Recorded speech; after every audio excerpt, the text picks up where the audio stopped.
Hello there and welcome. My name is Drexter Dupre. Welcome to a live stream. I am in world. Let me say this right off the bat. I am in world.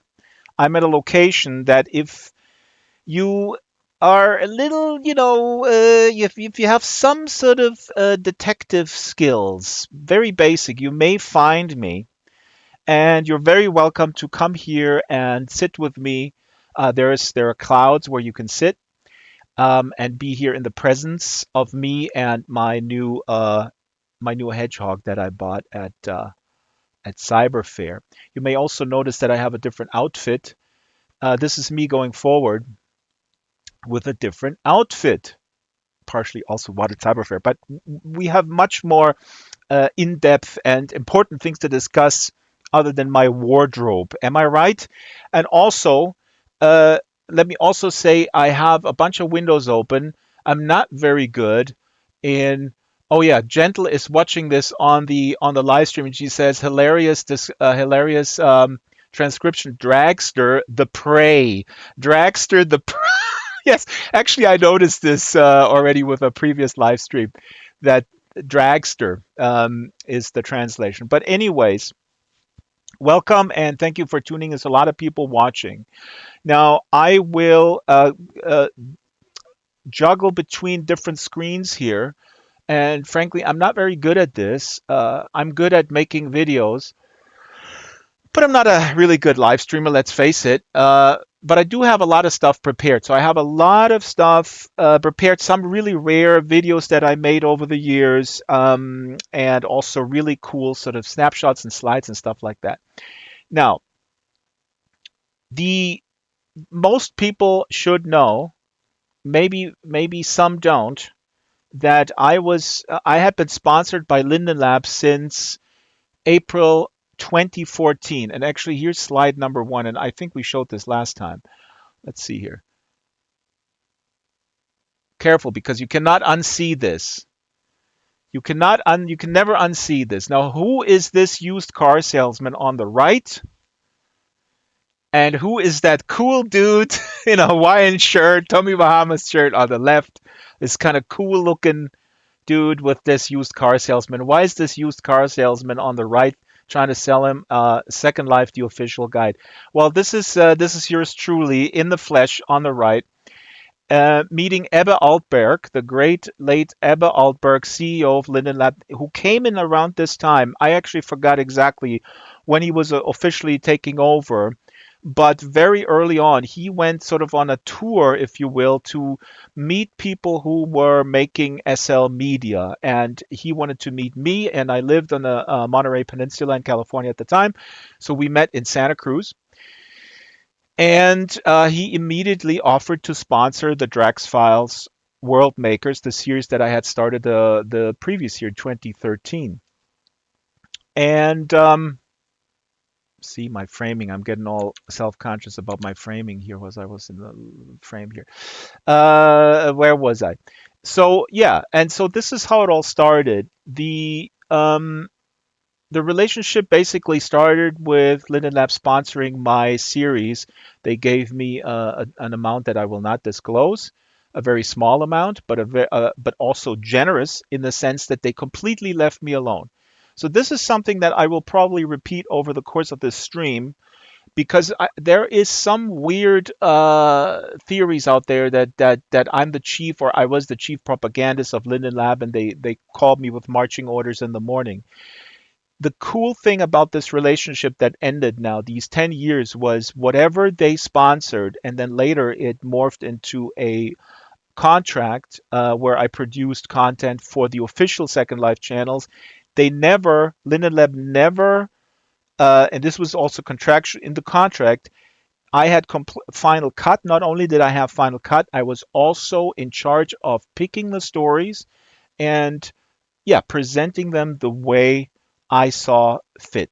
So this was for me a dream come true because it's a little bit of pressure off my back. These pieces that I make, and we're going to watch a few in a moment, are very labor intensive, right? They're not just streams like some guy sitting in a freaking cloud, right? Just zooming in and out and shit. And Here's the SL Book Club manager who, oh, I don't know what his deal is. He's looking really weird and, zooming around and his eye is moving, whatever. Oh, here's Mystico. Look at that. I didn't even know that we have Mystico found me. Check this out.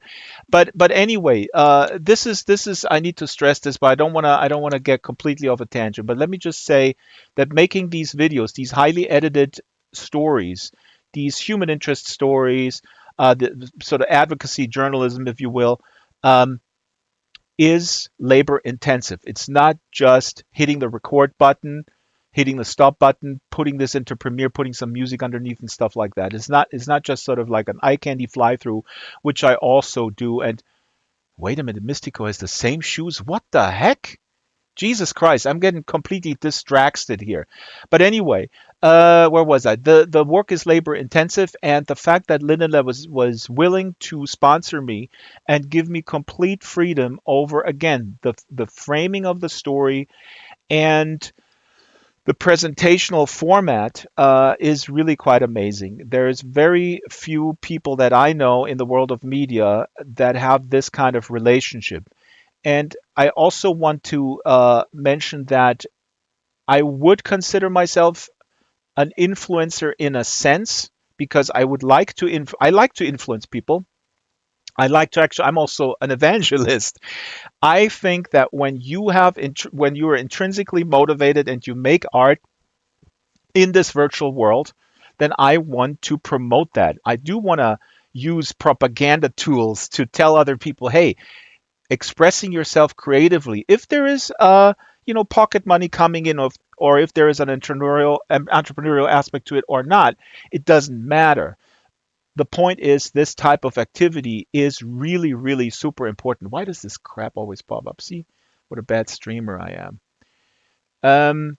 So yeah, there you go. Let me just look on YouTube. Hello, Pearl and Branduff. I already said hi. So while I'm talking and using the camera, I can't really type into YouTube, but I will do that when we watch pre-recorded stuff. So, um, oh yeah, actually, I just saw this because here we go. This is also yours truly. After I got a little, more comfortable with the Lindens, just look at this contrast. Used car salesman, and here kind of like hipster dude with the Ebbe guy. Gentle keeps texting me here. Gentle says YouTube transcriptions. I said evangelist, and YouTube says eventualist. That is in fact my new career goal, to live up to that. So these 10 years, 5 of those years. So 5 years I did the Drax Files World Makers. Now, question: should we watch a Drax Files World Makers first, and then we'll continue? So you guys have people here on YouTube. You have three choices. I have one portraying the great Ardin Schwartzman. I have one where I went to Istanbul, in the flesh, in the physical realm, to Istanbul, and reported on a university there that uses Second Life and Machinima to teach Turkish students English. And then the third one is Bento, behind the scenes of Bento, how Bento came into this world. So these are the three Drax Files World Makers from the period of 2014 to 2019 that I have lined up. If people don't have any preference, if nobody types in the next 10 seconds into the YouTube chat, I'm gonna take my pick. Okay? Mystical, because you're live, that would be unfair if you choose. Can't believe Mystico and I have the same shoes. God, now I gotta get different shoes. Look at Mystico looking so good, and I look like a fool. I should go back to my flip flops. So Pearl is voting Istanbul. Brandov is voting the Black Forest, and thank you, Brandov, for mentioning the Black Forest, because the Black Forest is, of course, the Ardin Schwartzman's brand. The Black Forest is probably the coolest store on the marketplace. But we're gonna go for first things first. First votes. We're gonna go with Istanbul. Now, this story I produced in 2017, I believe, and I mean, it's self-explanatory. I don't want to.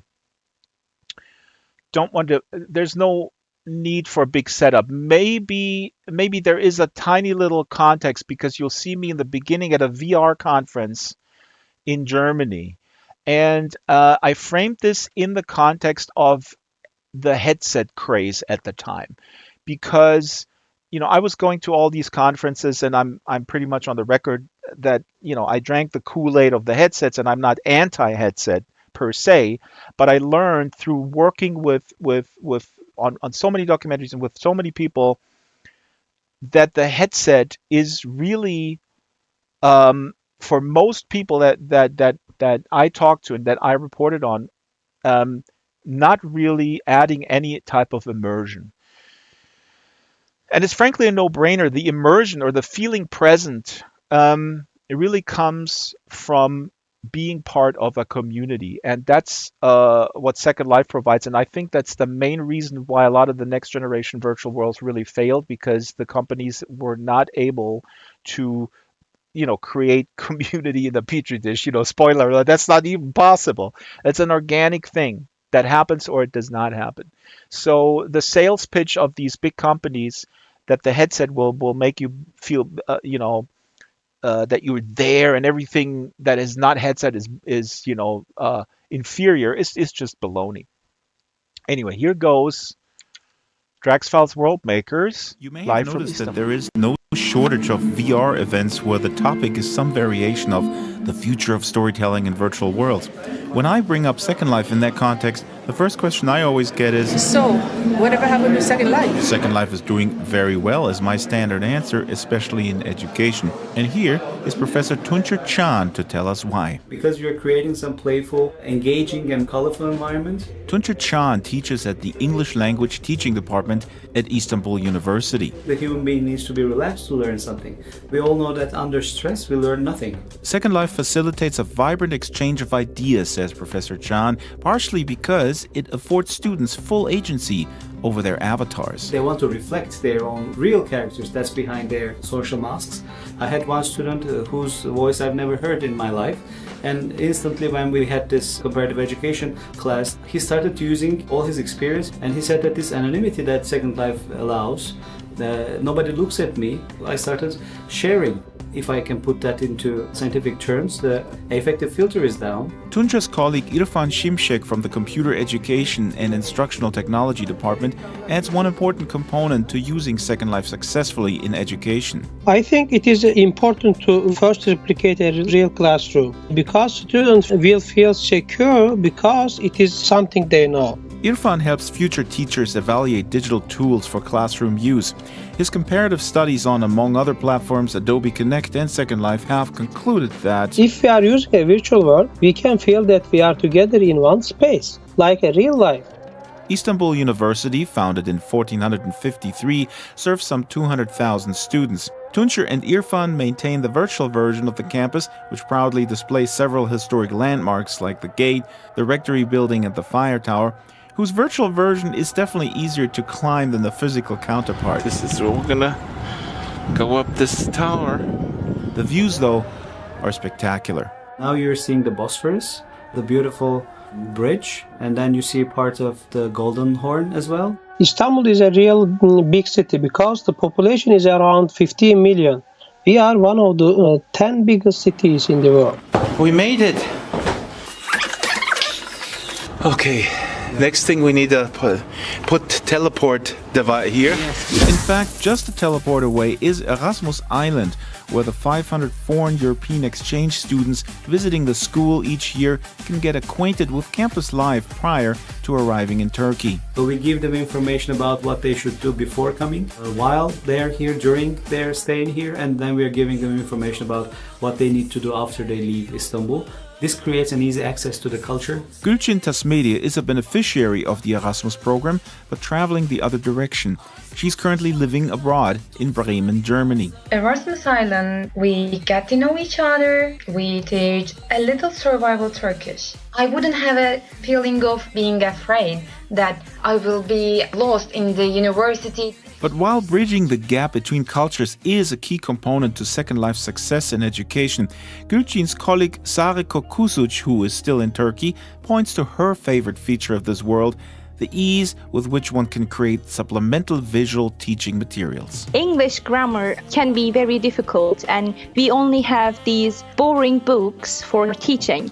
But when we use machinima, the students retain information much better because they become a part of a fantastical story. And so Sare and mutual friend Çağlar Padlar collaborate on actual storytelling in virtual worlds with Gülçin in Germany. We build the movie set and we play the story together with students, and then we edit the movie. Machinima is the technical term for films made using game engines, and under the guidance of Professors İrfan Şimşek and Tuncer Can, dozens of such videos have been produced. The individuals can create materials which suit their own contexts. This empowerment of the teacher is, I think, superior to all other materials. In their quest for the most effective digital teaching tool, Tunça and İrfan have also tinkered with Second Life's built-in scripting engine. We made a proof of concept to teach 7th grade geometry. The robot will give you a feedback, then creates confidence even in kids who say they don't like math. We use the constructivist approach here,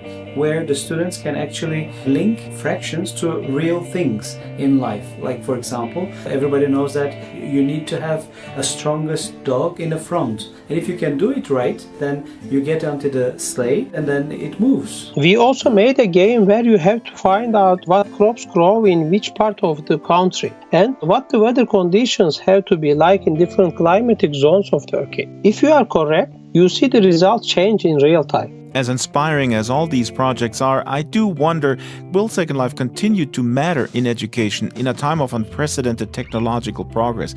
Most certainly, says Tuncer Can. Second Life works because it combines lots of things like training, practice, reflection, and collaboration. VR may be able to do that someday, but currently it's too expensive, and we can't just buy 50 headsets for students. And what does İrfan Şimşek get out of Second Life besides the positive feedback from thousands of graduating students? One time at graduation, the mother of my student who I have never seen before says, I know you on Second Life. Well, there you have it. For the Drax Files World Maker series, slightly jealous that İrfan has obviously surpassed me in virtual celebrity status, I'm Draxter Dupre. Lilo, I'm a celebrity in Second Life. Je suis célèbre dans Second Life.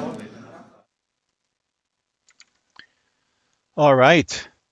Episode 44, Drax Files World Makers in Istanbul. And I just read Brandov's comment here on YouTube. I know this literally about a school, but it's still interesting how academic the tone is compared to the more emotional storytelling of your later videos. Well, Brandon, watch the stuff before I started the World Makers. I'm not a one-trick pony, or maybe I am. Actually, I joked with someone the other day is that, yeah, I wanted to be Frank Zappa, but it turns out I'm the Rolling Stones. I'm writing the same song every single day, or over and over. Now, yeah, you can see from this story, I mean, I haven't watched this in a long time, but there's a lot in there, and it's just an amazing what the techies call use case for virtual worlds. It's also, as you can probably tell, quite complex in putting this together, and people often ask me, wow, did you go to each one of these students? And I said, no, I'm kind of mapping this out, and then I ask, of course, the students, in this case, the students to film themselves. And then, send it to me. So the logistics are daunting, but what is exciting to me about this whole process is, as compared to some people that I know who work in sort of legacy media, who still have money, and it's insane that they do, to fly all over the world, like for a 3-minute, reportage or something. It's an insane waste of resources. We can do this. Everybody has a phone, and with a little direction, they can film themselves in specific contexts. And this context is, of course, fairly straightforward. Film yourself over the shoulder and film yourself in a reaction shot. So I coach them a little bit, and it usually works out. So if you're just tuning in, my name is Draxter Dupre, and I'm telling you that I'm going to stop doing stories forever. Let me click this away. No, I am not stopping this, right? Wait a minute. Wasn't there another? Wasn't there? Oh, look at this! Somebody else found me. Ola Hewson. Sorry if I mispronounced your name. Anyway, I just saw Sinestra posting on YouTube. I'm really sad. You aren't going to be telling our stories anymore. So Sinestra, I will continue. I reflected. I went into a Buddhist retreat for 2 minutes, and I came out and I discovered Ko-fi. Ko-fi.com/Dragster. Ko-fi.com/Dragster. So I came up with the following plan. A lot of people told me go to Patreon, do a Patreon fundraising and things like that, and do some extra content. I don't want to do extra content. I don't want to do stuff behind the paywall. I just need a very, very basic small amount that ensures that I can spend the time and the expenses are paid. This, I'm not making any money on this at all, but I feel incredibly strongly about that somebody does need to continue telling stories of people who make the metaverse, who make Second Life. And so my plan that I figured out is to try to find 150 sustaining supporters at $3 each per month. That will result in, why is this popping up? This is my goal for making 8 elaborate reportages between 5 and 10 minutes each per year, right? That does not mean this is the only thing that I'm going to put out. I will be putting out eye candy in between. I will be putting out live streams and live interviews, but I'm not going to guarantee that this is a set amount of these live streams. For the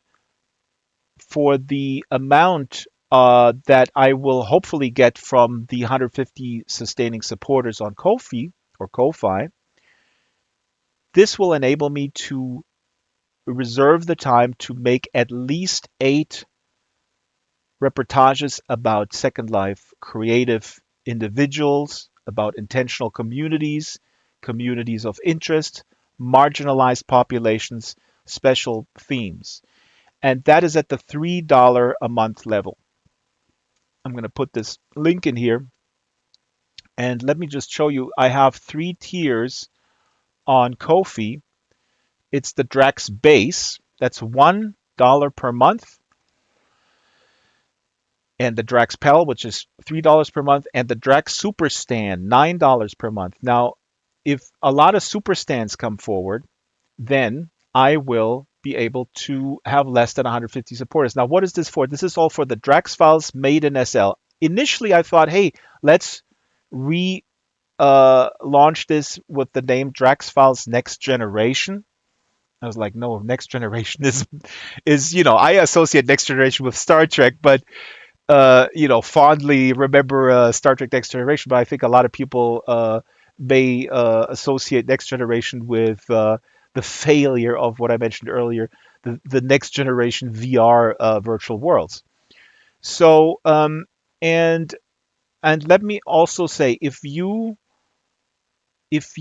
are hurting financially, please do not feel obligated whatsoever to have to sort of put your money in there that you may not have. My big goal here is to be able to continue. I mean, I'm going to start a new day job on Monday, so I have considerably less time. But this is super important. I cannot justify doing this as a family man to just do this as a hobby because of the amount of work involved. But what is very important to me that I will never do a paywall with additional content. So this is really a true support with no strings attached. If you have the money and you feel you want to do this and you want to enable other people to also watch this stuff, then you should do it. If you don't, then do not. There will be no perks behind a paywall. There will not be some sort of half-baked stuff for the poor people, if you will, quote unquote poor, and then the awesome stuff behind the paywall. I think that those kind of concepts are frankly really insulting. Now, here's another here's another image, and then we're going to watch the next video. I think Mystico wanted to watch the Bento one, and then someone wanted to, of course, watch the what's the third one? Ardin Schwartzman. But before we do this, let me see here. Where is it? There we go. Is this the right one? No, that's the wrong one. Who is this guy behind the board? This is a guy who was born in 2003, the same time Second Life was born. I mean, he's a little younger than Second Life. A little younger. He's the little Drax. But actually, so he's at the radio station that I used to work at. And the reason why I'm bringing this up, again, you cannot unsee this. Thank God it's so pixelated. This is also me before I turned into a used car salesman. If you're just tuning in and you don't know what I'm talking about, you got to rewind. But I used to work at a public radio station. And if you're not familiar with how public radio stations work in the US, there's a pledge drive. There's 2 times a year you do a pledge drive. A little bit what I'm doing now, which is to ask for people's support, right? Monetary support. And just a little anecdote from the pledge drive days. I used to come in as a young guy in 2001.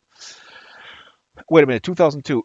And my first pledge drive, there was an old school guy who worked in public radio for decades. And he would go on the air in the morning with this. And I'm not joking. His name was, I think, Jim Louise. Okay, it doesn't matter. He would go on the air like this. Hello, listener. You're tuning in right now. And you're not paying for this service. This is awesome radio. This is in-depth journalism. This is reportage. This is hard-boiled stuff. This is context. This is also the BBC. And you're not paying for it? You should feel ashamed. And he would do that on the air, right? If you're listening to me now and you haven't pledged, you should feel ashamed. Unbelievable. And he would totally go on this guilt trip type thing. And it was hilarious. And my boss came in. My boss was also fairly new at this particular station on the Monterey Peninsula. And he came and said, hey, Jim, we're not doing that stuff anymore. We're not doing the hard sell. We're not doing the, like, if you don't pay, then you're a freeloader, smooch or whatever. We're doing like, hey, a cup of coffee is $5.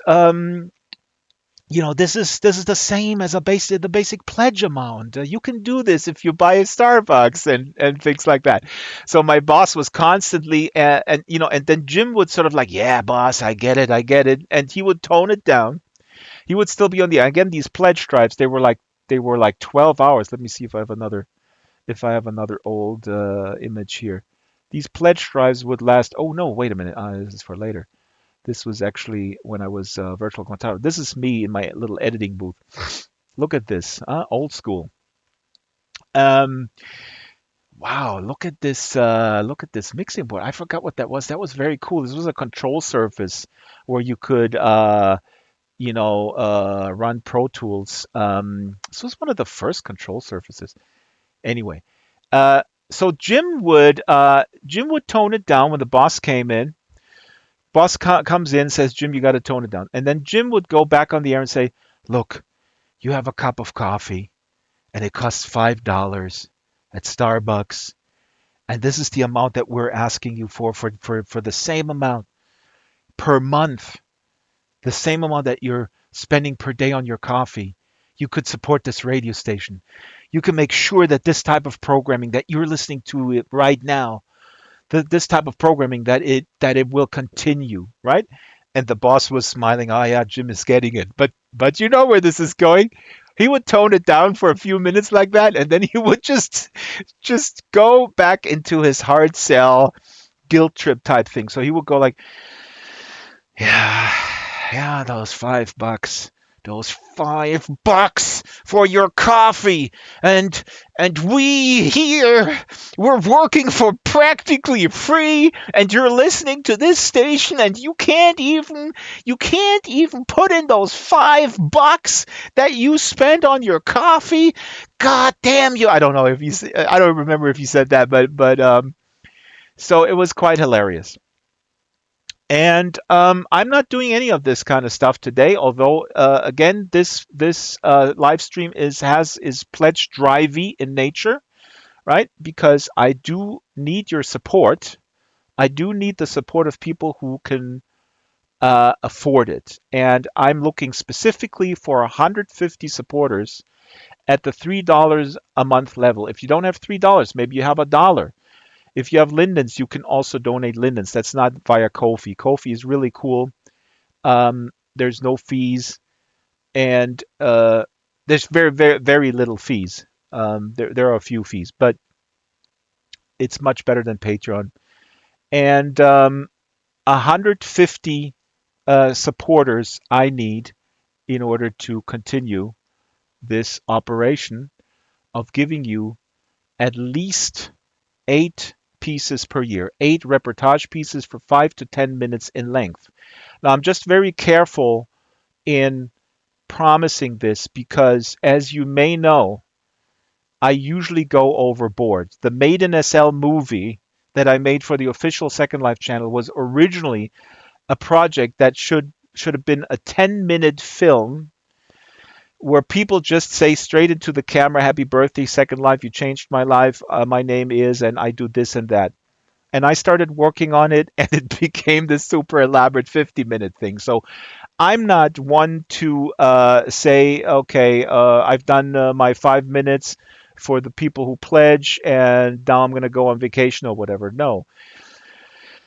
This is the basis, the base amount, 8 pieces. There's probably going to be 10 pieces per year, and there's probably, well, I can guarantee you that there will be streams in between conversations. Right now, I'm kind of monologuing here, but I do want to do streaming where people can chime in. The book club continues, of course, in some fashion. I mean, the original book club will end at the end of the year. So all that stuff is included. It's not mentioned. It's not mentioned here on Ko-fi. But also those quick fly-throughs that you hopefully come to love from the official Second Life channel, where it's basically a minute or 2 or 3 minutes of a cool location with some music underneath. All the music I write myself. I record it, I mix it. It's all my music. So this is another thing that I love to do. And so those fly-through videos, they are on top of all the stuff that I mentioned here. So please, if you can afford it, go to kofi.com/Dragster right now. And I'm going to do a little bit of Jim. Because if you don't, SL will just be a dead mall. Like every other of these crappy virtual world places. It will just be like, the S word. The S word. Should I say the S word? The Sansar word? Oh no, I shouldn't. Actually, I have something queued up from Sansar, which I found preparing this stream. Now, I need to mention 2 people. I already mentioned Ebbe, who brought me into Linden Lab in the sense of enabling me to continue my stuff, but with sponsoring.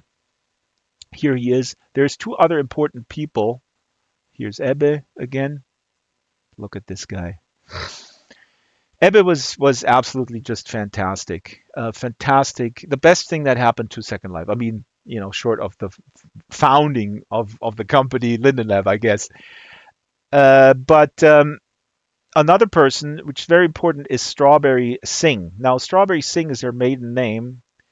When she got married, she changed her name to Linden, as we know. She's now Strawberry Linden. Strawberry was basically, in a sense, I don't know if I would call her my supervisor, but I delivered to her. I delivered my stories to her. I fielded her requests. Sometimes I would put some like intellectual property stuff in there because I'm a fool and I don't know what Pokemon is. So I grabbed some Pokemon stuff from Marketplace and put it in there and said, we can't do that. That's copyrighted stuff. You'll have to cut that out. And they're like, okay. Strawberry is just an amazing person and really a pleasure to work with. This is, of course, not her. This is an artist rendition I got from Marketplace. And this is like an emo doll that I got from Marketplace. But it's the outfit. The actual doll is not on Marketplace anymore. So if you're watching this, Strawberry, I don't know, maybe you're watching it, or anybody who knows where to get this emo doll, search emo doll on Marketplace and you will only find different outfits. So Strawberry's awesome. Here's another one. I found this on her Flickr page. That's her with Rodvik Linden, the CEO before Ebbe. I also interacted with Rodvik. I thought he was great. But Ebbe was better. There can only be one. This is, of course, Torley. Oh, by the way, Torley, I'm jumping back and forth here. Look at my pants that I got from Cyber Fairs, of course, also tribute to Torley. I approached Torley to be part of the Made in SL feature for the 20th birthday, but he declined respectfully. This is also, of course, Strawberry with the flat dragster meme. This is Strawberry started this meme. Strawberry. She started this meme. She put this on Marketplace. This on the left is me at Linden Lab. When they first put an Oculus on me and showed me a preview of Sansar in early 2015, and somebody took this photo, and then Strawberry cut it out, and people put me in different backgrounds. And then on the right, she did the same with my avatar. So one example of the real life juxtaposition meme was, where is it? Here is one. So if you search immersive Drax on Flickr, I think you still find some stuff. And this one I think is pretty funny from Back to the Future. Yeah. So, and here, these cubes. Look at that. That's Ebbe, Philip, and who's this guy? Tony Parisi. The other two guys on the left, I don't remember. But that was at the Silicon Valley Virtual Reality Conference. I moderated the panel. But I digress. We're talking about continuing the films. Now, earlier, Brandov said the Drax files. Oh, Gentle here is reminding me also YouTube translations. It has you creating Made in a Cell. Made in a Cell. YouTube translations translated Made in a Cell to made. The chambermaid in a cell. Wow. The Handmaid's SL tale. Now, Flattrax should wait a minute. Sinestra, what is Sinestra saying? Adora, Flattrax should make a comeback. Absolutely, I think Flattrax should make a comeback. Immersive Drax should make a comeback. But what should also be making a comeback is the Drax files. That's what we're talking about. The Drax files now rebranded as Made in SL. And I forgot to mention, I want to relaunch this August 24th this year. So there is quite a bit of time. But why do I... Oh, Ariete wants me to teleport her. Okay, I'll teleport her. She's going to be ending up on stage. Now, August 24th, there's still a lot of time until August 24th. And you want to see stories now. I have 5 stories left over that I have to finish up. And the launch date of August 24 does not mean you will not hear from me until then. Up until then, I will give you updates. I will do live streams. I have still some flyover eye candy on file that I will put out on YouTube. And I will also continue to work on these leftover pieces. So I have 5 leftover pieces where I already have about 3 hours of conversations on tape. And so these stories will be the first in the first batch, so to speak. So 5 are already in the can. They have to be sorted out. The narrative has to be built. I have to build sets and then shoot and then edit and write music and put it all together.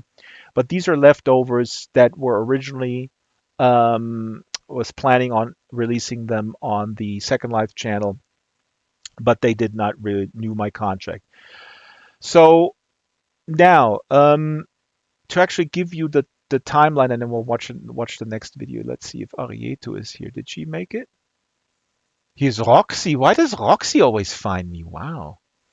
Such incredible skills in criminal investigation and tracking people down. Ola, Huson,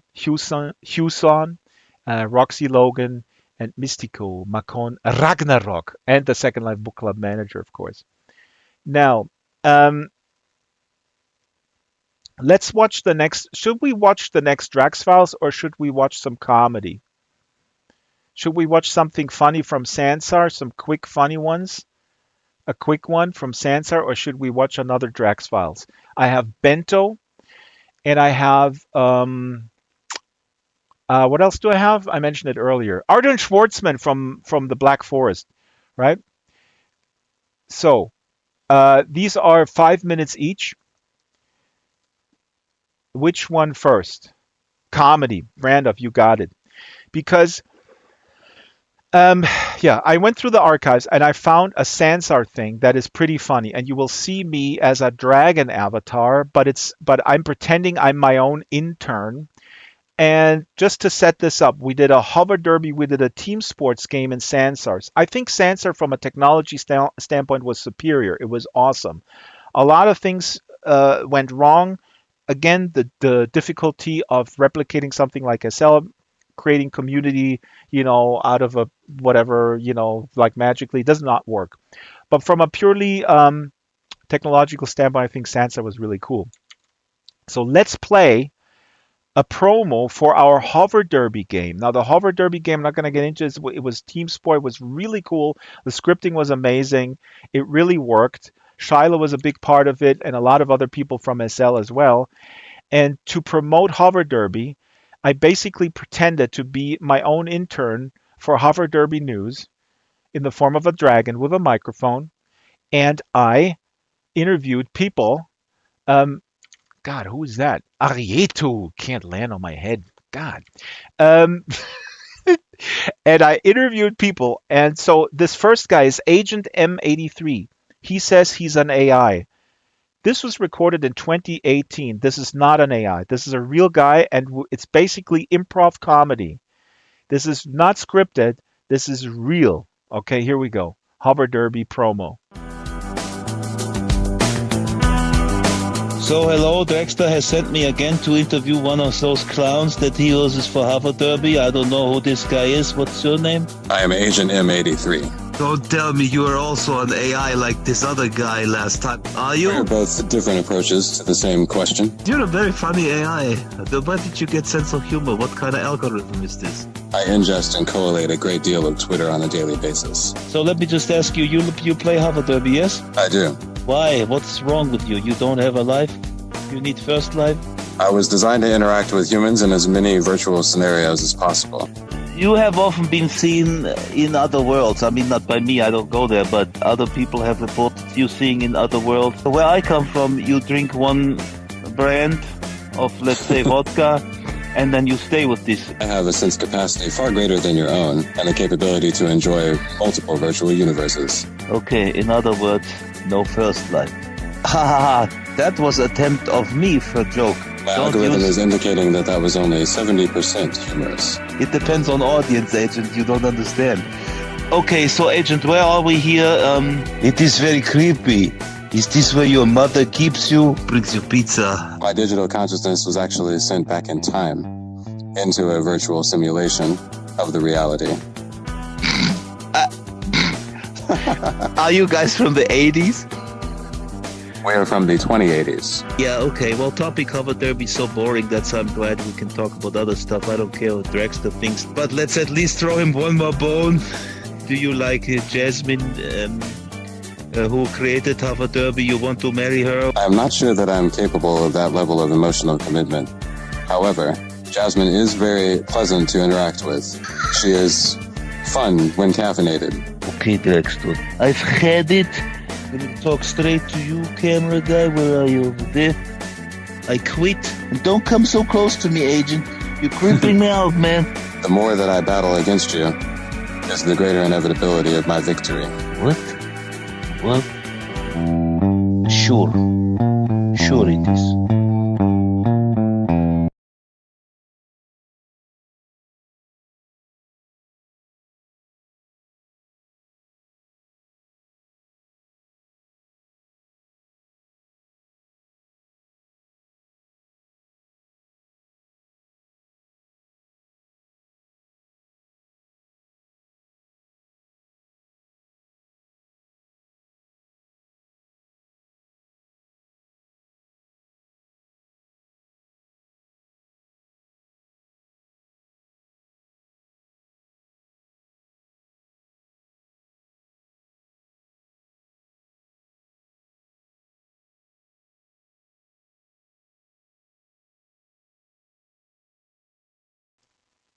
Oh my God. Yeah. Thank you, Ola. Thank you. The sound is off. Sound is gone. No voice.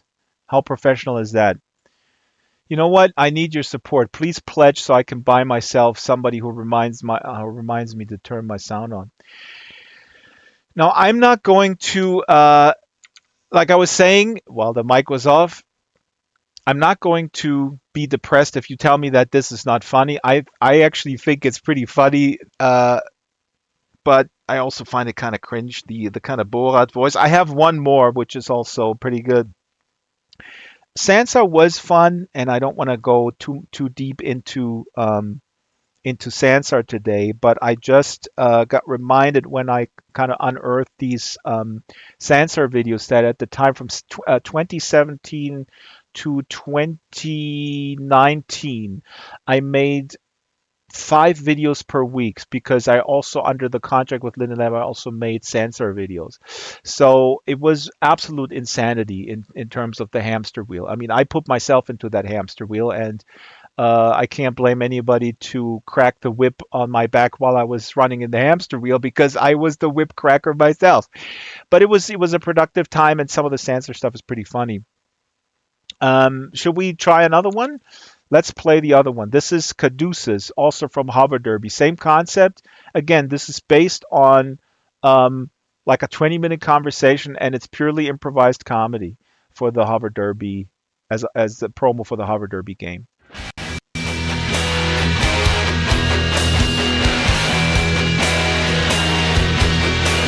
Hello, my name is Draxo. I am here for Hover Derby News, and I am here with a Hover Derby player. I forgot, what is your name? Caduceus. Caduceus. What kind of strange name is this? A caduceus is a medical staff used by Hermes in Greek mythology. Are you making this up to play with me? I am artificially intelligent. I cannot make things up. Listen, cameraman. This is what I have to deal with. It's terrible. Now let's get the job done. What is your Hover Derby strategy? What was your name again? Justin? Caduceus. Caduceus, sorry. My Hover Derby strategy is to destroy all humans. This guy is relentless. He just keeps going. Okay, Kadushkas. What do you do for fun when you don't Hover Derby? I calculate large numbers. I can't believe this guy. I'm sorry, Kowalski. I was rude to you. Well, how did you get into Hover Derby? Why do you think it's fun? You see, I was programmed to defeat everyone in Hover Derby. Thus, I assume all Hover Derby is fun. All right, let's wrap up this interview. Where are we? What is this, like some Japanese garden or what? I do not know, but it is flourishing with biological life. Are you talking about me or what? The flora and the fauna. You mean the ebb and the flow? On second thought, yes. What do you mean second thought? You mean Second Life? This is not Second Life. This is Sensa. It's a different platform. I'm sorry? He doesn't even understand Second Life. He's probably too young of an AI. An AI greenhorn. Anyways, thank you very much. What are you going to do the rest of the week? Calculate large sums of numbers.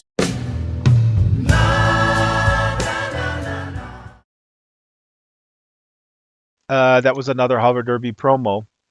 And yeah, good stuff. Now, again, reminder, this is a fundraiser of sorts. This is a pledge drive of sorts. I do want to continue to produce elaborate, in-depth, detailed reportages, human interest pieces, mini documentaries, whatever you want to call them, about Second Life creativity, about the people who make this universe, about the intentional communities, about marginalized populations, not exclusively. You don't have to be marginalized to be featured by me. And but the fact of the matter is that I do tend towards these stories because I call it advocacy journalism. I initially came into Second Life. Well, when I initially came into Second Life, it was all these cliches that all you guys heard, that there's only losers, social misfits, whatever. half-naked 50-year-old dude in his mom's basement and all this baloney. The game of cliches, but like really times 100 basically. And I experienced SL very differently, as I wrote in the newsletter last week. And I wanted to have this reflected in the media. And as a media maker, I felt like, I need to do this. I need to counter this narrative. And this does not mean that there's bad stuff going on in SL. That does not negate that SL is a mirror of the physical world. That SL is showcases the entirety of humanity, right? The good, the bad, and the ugly. And I should have said this at the very beginning. I'm not going to address the current the allegations against Linden Lab employees, because these are allegations, and you probably know what I'm talking about. There's an article floating around there with very disturbing stuff. The stuff that is alleged in this article are unfortunately not unique to a small company like Linden Lab. They occur in large institutions, whatever variation you want to think of, the Catholic Church, the military, all sorts of things, all sorts of entities, not only corporate entities, but also public institutions, and so on and so forth. And the only way forward is to investigate this thoroughly. Sometimes, in my personal opinion, it's also really important to let go of people immediately. There are, of course, liability considerations and so on and so forth. I don't want to address these allegations, but let me just say I am really disturbed by them. And there's also a longtime friend of mine mentioned in this article who, according to this article, does some really, really disturbing stuff. And I couldn't believe it. And it took me 2 minutes to verify that he's indeed engaged in stuff that I find highly disturbing. So that made me quite distraught. But moving forward, earlier I was joking when Linden Lab did not renew my contract. I was like, okay, I'm going to go into a Buddhist retreat for 2 minutes and figure out if I should continue with the stories. And I came out 2 minutes later and I realized I gotta continue with these stories. But one thing, while I was in that Buddhist retreat for 2 minutes, maybe it was 5, was like, should I really continue telling these stories when this other stuff is going on, right? And then I realized, just as much as I'm frankly disturbed by what the country that issues my passport right now is doing, and the country that issues my green card is also doing, these two countries, these two powerful countries, are doing things militarily, or they are supporting something militarily that is a genocide, and you know what I'm talking about. As much as that is making me incredibly depressed, that my country, my adopted home country and my country of birth, they're both from an administrative level killing innocent civilians, I'm still passionate about the people in these countries. I still believe in the ingenuity, in the humanity of the people of these two countries and other countries too, right? Don't get me wrong. But the point here is, if I stop doing what I've been doing for almost 18 years, just because a corporate entity, in this case Linden Lab, there are some issues internally, that's a disservice to the people that I always talk about are my main motivator for doing this in the first place, right? So I hope that that clears up where I'm standing. Now go and support me on Ko-Fi, goddamn, or I'm gonna go to Roblox. Jesus Christ. All I'm asking for, now I'm turning to Jim from the Pledge Drive. I don't know how many new people are tuning in to get this reference. I'm not going to repeat that anecdote, but God, look at this. Don't you go on Ko-fi and it's like $1 is the minimum amount, $1 per month just to keep it going. I'm not making any money on this. I'm not. Jesus Christ, you are to blame. You, Arieto Kiori, who is tracking me down and sitting here like, oh, I don't care. I don't care about stories. I'm just joking. Arieto is a wonderful creative person who was instrumental in shaping the visual aesthetic in Made in SL, the movie. Here we got the SL Book Club manager. He's really lazy. He's not supporting anything. Mystico just supported me on Patreon. Mystique, sorry, I call you Mystico. Mystique is your name. I'm sorry. Mystique, thank you, thank you, thank you. And Pearl is here. How did Pearl find me? Jeez, how do these people find me? Here's Roxy, and here is Ola. Mystique, thank you. And again, let me just make this very. Here's Faust. Sorry, Faust. I just scanned. I just like panned over you. Ola, say hi to your mom. Hi, Mom. I'm on SLTV. Look at these shoes. I'm all shoes obsessed now. I'm actually, well, I'm always shoes obsessed, but I used to have flip-flops for the longest time. And now I have these awesome shoes, and then Mystique comes here, and she has the same shoes. Yeah, so the Drax is out there somewhere. Let me repeat this.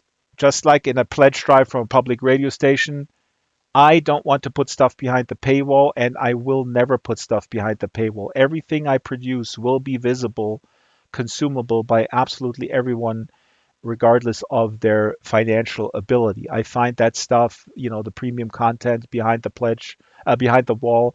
I don't like that model, although I also do like journalists to be paid well. This is really a conundrum. This is a little bit of side topic here, which we could talk about for hours and days, because the decimation and the destruction of investigative journalism is a real big issue, but that's completely different. I do something very specific in terms of what I call advocacy journalism. And again, I'm looking at 8 to 10 pieces videos. Why did I write down 8? It should be 10. 10 reportages, 5 to 10 minutes in length per year, plus streaming, which I cannot promise a specific amount, plus a little eye candy here and there. By eye candy, I mean fly through with custom music, which will sort of go in between, because that stuff is done fairly quickly. The reportage and the documentary takes, of course, a little bit longer. Shyla, you have not found me. I don't know why Shyla does not want to come in the world. Anyway, now it's time to watch the next thing. Now I'm completely obsessed with what Brando said earlier.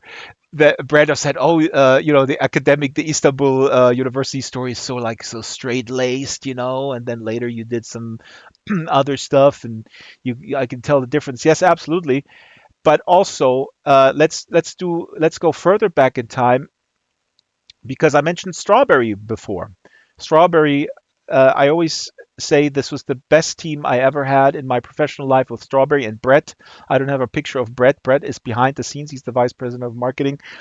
Should have mentioned Brett. Brett is an amazing team leader. He is behind the hub, by the way. I mean, many things. I mean, he has been in SL, working in SL since 2008 maybe, or 9, I forget. But he made the hub happen, the hub concept, a lot of other stuff.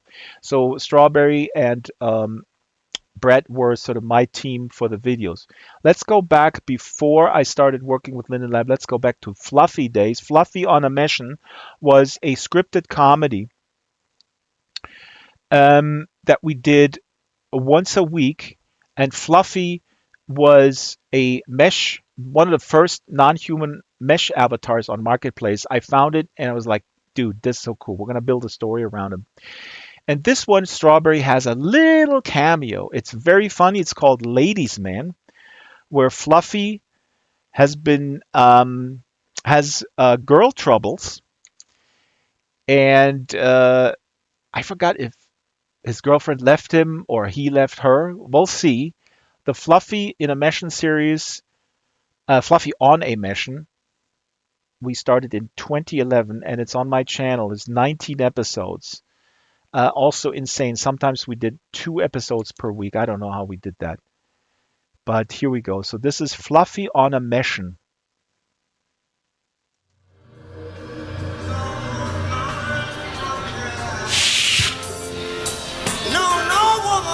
No woman, no cry.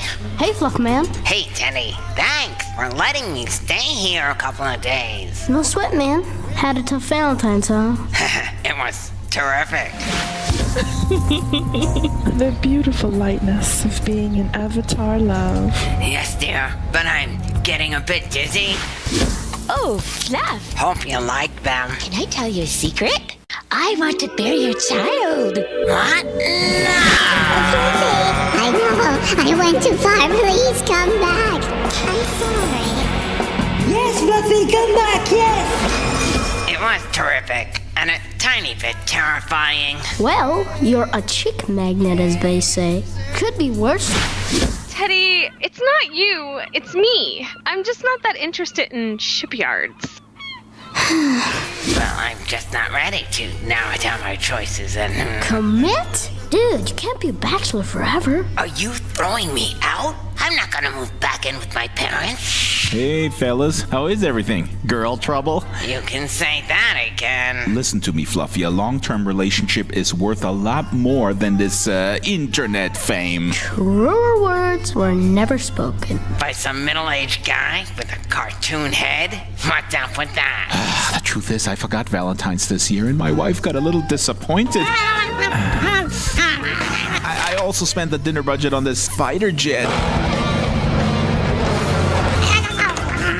She's really freaking mad. Are you telling us you're in hiding from your wife? This is serious. I need a place to crash until this blows over. Well, you're welcome to share the couch. That's just great. Rent is on the first. Very funny. So, Trax, do you grind your teeth? Drool on your pillow? Do you snore?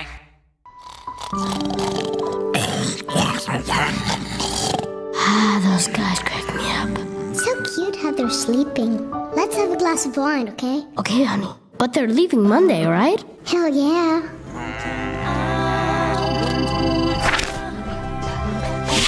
Damn doors. Oh, my Liebchen. Oh, my Liebchen. Get away from me! Get away from me!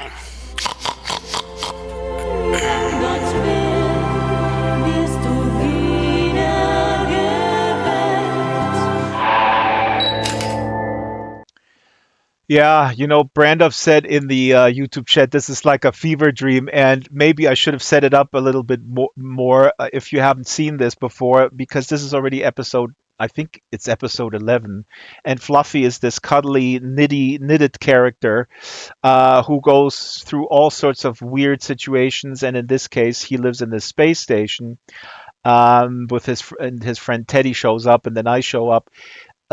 Initially, this was you should watch the whole series on my channel, youtube.com/Draxter. There's a playlist. And then I think when you watch from episode 1, they're all around that same length.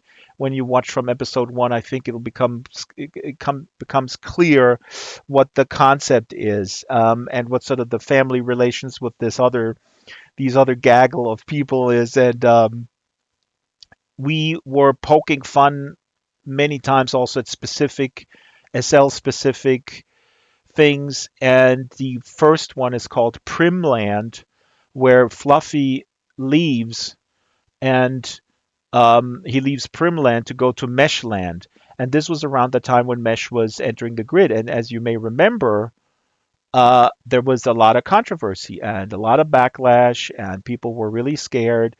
And we poked fun at this, and we got a lot of hate mail of like, how can you make fun of the fact that Mesh is taking over?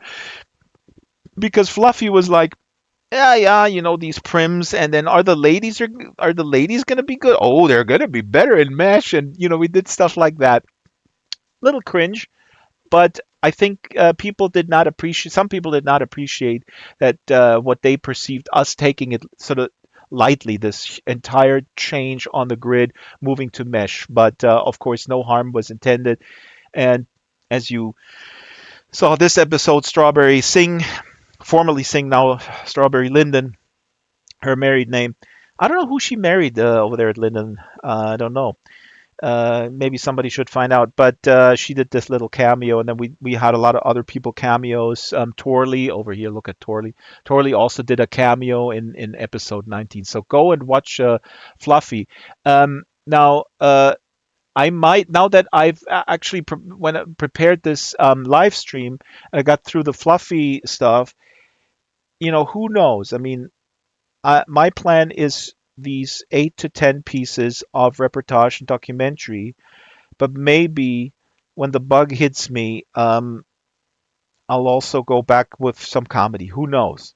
But I do need your support. I cannot do these elaborate mini documentaries with just by myself. I'm just not independently wealthy, and I need to justify the expense. I need to cover these expenses, and the expenses is basically my labor power at a $10 an hour rate is what I calculated. When you look at one piece, 5 to 10 minute documentary takes me about 50 hours to complete, and then you can make that calculation. What that comes out to, it comes out to about $600 per piece, and that's not counting any actual expenses. It's just the labor power at the $3 a month level. So if I find 150 sustaining supporters on Ko-fi until August, before August, then I will continue with doing these stories. And the stories will be called The Drex Files Made in SL. Let's put this up here again. Let me scroll back because I think Brandoff said, I love Jim, though I felt personally victimized by pledge drives before. Brandoff, this is very funny. Yeah, so have I. I mean, you're sitting in the car, and let's say you're on a longer drive, you're listening to this pledge drive, as I have, and you may have too, and every 10 minutes they come on, or there's a little reportage. And then they come on again and say, hey, if you don't pledge your support, then this radio station will die. And if you don't do this, you are listening right now. And I mean, you're listening. I don't know, maybe people don't remember pledge drives here in the stream. They go like, what are you guys talking about? Is that what is that a podcast?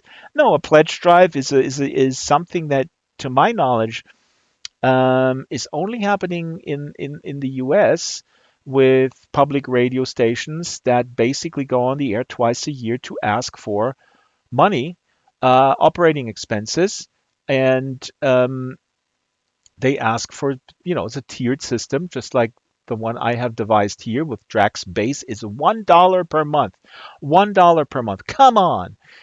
I'm going to turn it to Jim. $3 per month is Drax Pal, and Drax Super Stan is $9 per month. Actually, I'm going to check in after we watch the next video what the situation is. So again, this is covering my labor power in making these videos so that I don't have to extend my day job past this, and that's all I'm really asking for. So if you appreciate stories from Second Life that are positive stories, that are stories of people who are empowered, who augment their lives by creating things, by being inspired by a sandbox with unlimited possibilities, then it's your time to pledge. And if you can't afford it, if you're hurting, please don't. I'm not doing the gym thing here because, again, it's very important. It's not going to be a 2-tier. It's not going to be a behind the paywall type system. I'm just trying to cover these expenses, and then everything will be visible to everyone. So if you're a sustaining supporter, you are basically covering people who you're doing something equally important for the community, because you enable me to do something for the community. So it's a community effort, because you are helping people who can't afford to support. Okay. Now people want this shirt. I want to believe. Just IM me. Oh, you get this shirt. The Drax is out there. This is made by Ardin Schwartzman from the Black Forest. So I think it's time to watch the Drax Files, episode 45, with profiling Ardin Schwartzman. Shall we? Shall we? Sinestra says, I heard she married a secret unreleased Linden. Absolutely. That's, I think, who it is. Unreleased Linden. Somebody look up if that name is Mystic. I'll send you the shirt in a little bit. If unreleased Linden is in the directory. Brando says, I was a nerdy child listening to public radio, and they will be so hurtful. See, as a child, I think it's child abuse, Brando, quite frankly. They always think like, oh, only adults listen. And then you're listening as a child. Yes, if you don't pledge right now, then this station will die and people will lose their jobs. And you're sitting there as a child, you're like, no, Daddy, I don't want these people to lose their jobs. So let's do this. What are we watching? We're watching Ardin Schwartzman profiled in the Drax Files World Makers, episode 45. All-round inventor, scripter, builder in Second Life. Jack of all trades, or Renaissance man, or whatever you want to call it. I'm a trained molecular biologist. Did some publications, became an assistant professor, but as your career progressed, you got more and more administrative work, being less creative. Second Life, to me, rekindled the possibility to be creative. You can build stuff. There's a few buttons on the bottom of your screen. One of them is called build. Once you press that, your cursor turns into a wand, and you click somewhere, and all of a sudden there's a plywood box. You can add a computer program to it. Let's make a merry-go-round. Okay, well, you raise a box, you turn it into a cylinder. People can sit on that flat disc sitting on the floor. You tell the object that contains the script, rotate around with this speed. People sitting on that disc all of a sudden start spinning, and they're like, hey, can you make it spin a little faster? And you type in another value in the script. Oh, it starts to spin faster all of a sudden, and then one of them starts to complain. I think I'm getting sick. Can you slow it down, please, again? All of a sudden, experiencing all these capabilities makes your whole mind grow wild and roam free. Your enthusiasm is so infectious, Ardin, but we need to move on to explain your Warbug enterprise. Is the special Dragster branded plane ready so we can have some fun? Yes, it's ready. I've got it right here. Okay, time for battle. Over the years, I had always been fond of flight simulators, and I thought it would be awesome just to, have an air combat game. The Second Life's perfect for that. After I got these little planes flying, was let's make a Red Baron, put a flag on it, so we've got the Germans and the Brits. I ventured into the Cold War era with jet fighters too. There are some space planes, a little Flash Gordon-like. And I would make it such that getting hit and crashing would be just as awesome as just flying the plane. All right, Ardin, you also... Oops, there's the last plane. You also have a store? My store is called... I don't want to get censored here, so I'm just going to spell it out for you. It's OMG WTF $10. Everything costs $10. It's a sort of a thrift store, I'd say, where you buy all the useless junk. That's literally what it is. Well, we need some examples. Well, I sell a gun that shoots nachos. Oh dear, the wearable inflatable pool. Das periscope. I sell a living painting. An interactive drawing board that comes to life using the algorithm devised by John Conway. So how many different items do you sell total? 400, nearing 500 items. That is truly crazy. 10 years in Second Life, and that sort of adds up. Okay, so let's summarize. You're a house husband tricked by your progressive wife into a role at the home, and alongside your digital life, you're taking care of your 4 kids. How are you connecting with that generation? You know, this morning we had a very, very interesting subject on YouTubers, and I get along with their conversation pretty well. I'm like, okay, there's this guy, and actually I like him more. You know, he makes funny songs, and all these boys were, oh my God, your dad's cool. So I was like, nice compliment to hear this, to get this morning. Yeah.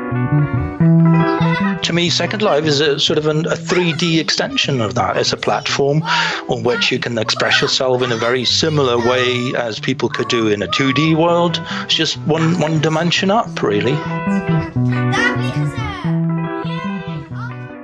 I sell a nacho gun, and I sell, a nacho shooter, and a gun that shoots nachos.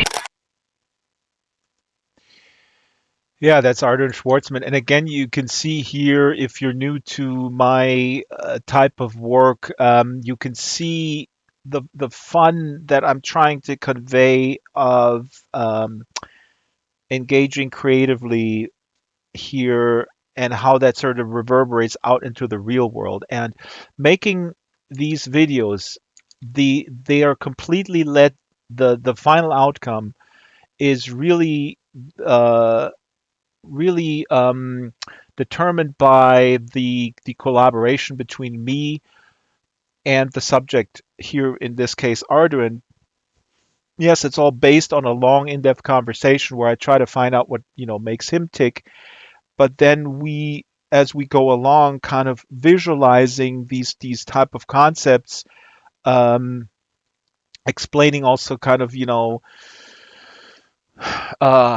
more sort of philosophical things. We have to find a way to visualize them, and it is just so thrilling to me to just have these brainstorming sessions, and then Ardin saying like, oh, how about we're ending this piece by my kids, we're shooting actual real nachos back and forth, right? So it's just a lot of fun.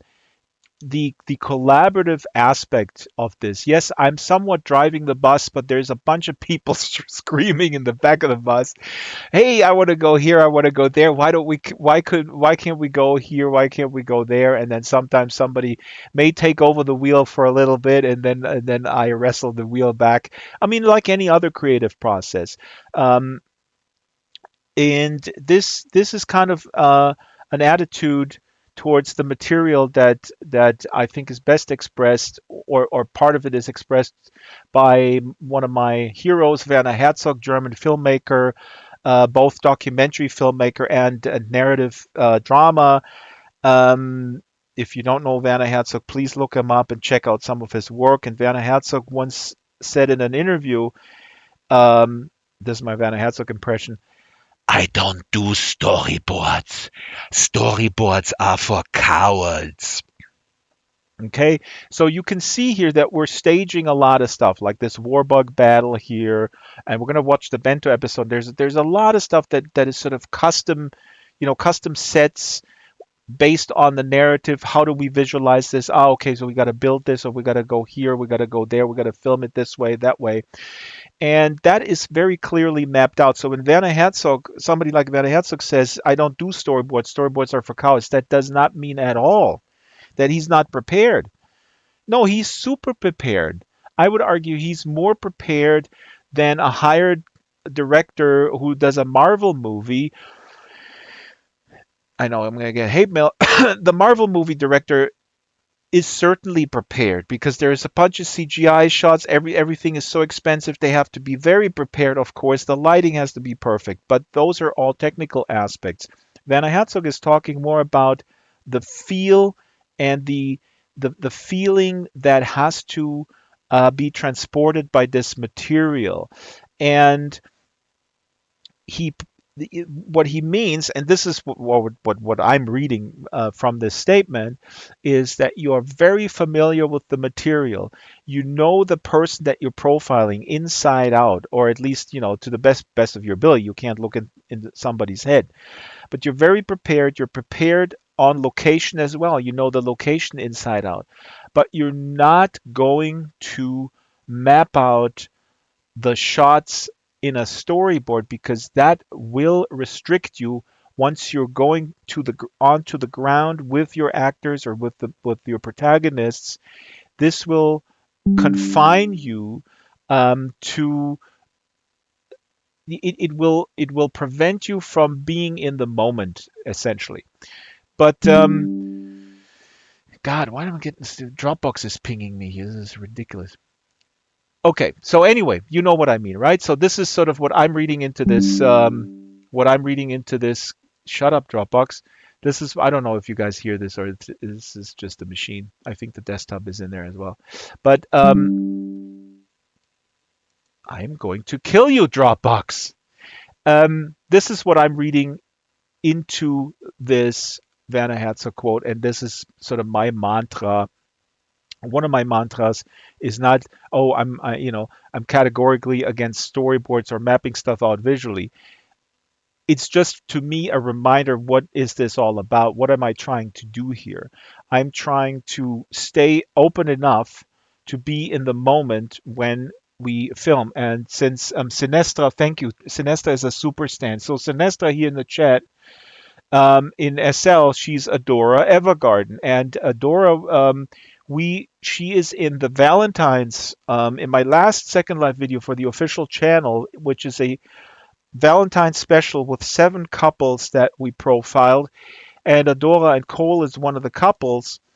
And from the original conversation, Cole said that when they met in Second Life, they realized that they live in real life very close to each other. And then Cole told me the story that I have on tape in the original conversation, initial conversation, that he said, okay, I'm just going to drive over and ring her a doorbell, not like a stalker. They've already dated in SL, so everything was good. And then, of course, when I prepared the narrative for these 2-minute vignettes, I was like, how can we not film this? Can we not film him with a car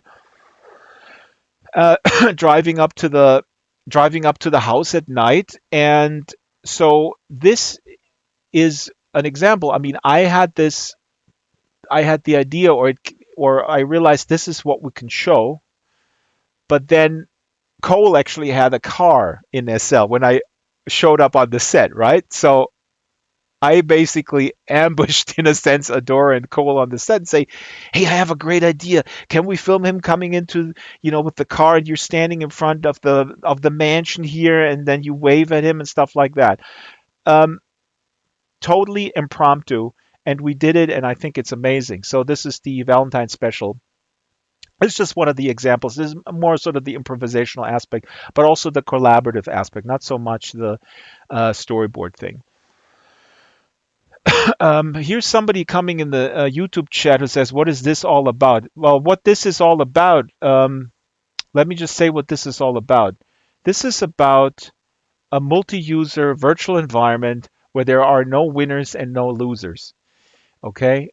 No, you have to welcome. I don't know how to pronounce your name, but welcome, and just stay put, and maybe you'll get intrigued. Ola, Faust, Pearl, Roxy, Mystique, and Arietu are here with me at the Second Life Book Club Manager. And now I have a bunch more videos. But first, again, let me remind people, there's Drax Base, first base. Oh boy, I did not think about this. I did not have this in mind when I created these pledge levels. Okay, Drax Base, Drax Pal. Look at how Drax Base is. He's like, Drax Pal and Drax Superstan. Thank you, Sinestra, and thank you everybody else who pledged. Hello, Bixel, and everybody put in the YouTube chat. We're, show of hands. Who are you? Say your name. Where are you calling from, caller? First time caller. So let's see what else have I lined up. I forgot what I've lined up. Oh, do you guys remember the Second Life Community Convention? This is pre-Linden Lab sponsorship time. So I want to show a quick one from 2008. Second Life Community Convention in Tampa, Florida. And the reason why I want to show this is also what I'm planning with the relaunch of the Drax Files Made in SL is, of course, what you've seen in these other videos is that the real life aspect is very important, and kind of the switching between the different worlds. I find it important. It's not mandatory. Some people want to keep it completely separate and very private. I completely honor that. Matter of fact, I think the avatar is you, so I don't want to drag people in front of the camera. But when it happens, and it happens organically, I think it's powerful to see sort of the meat person behind the avatar and how these worlds can be one. There is no distinction because the person, the avatar that I create like a god is also me. I may look very different, I may act very different, but it is me. It's the essence of who I am. So that's what I truly believe, and that's what I'm trying to portray. But that requires real life footage.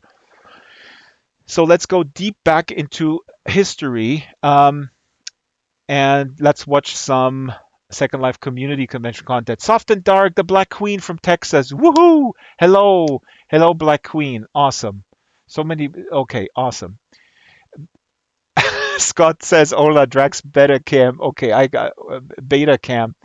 Now let's watch an oldie and disclaimer. This is pretty bad quality. It's probably a little pixelated because this is a 1080 stream here, and I think this is 480 or something. This is Second Life Community Convention 2008, and there is a hilarious. I mean, every time I watch this, I'm actually laughing. I don't know if you find it funny, but there's a super Second Life moment in there, where a person talks about her buying herself a wig that looks like her Second Life avatar. Enjoy. This is Second Life 2008, Second Life Community Convention, Tampa, Florida.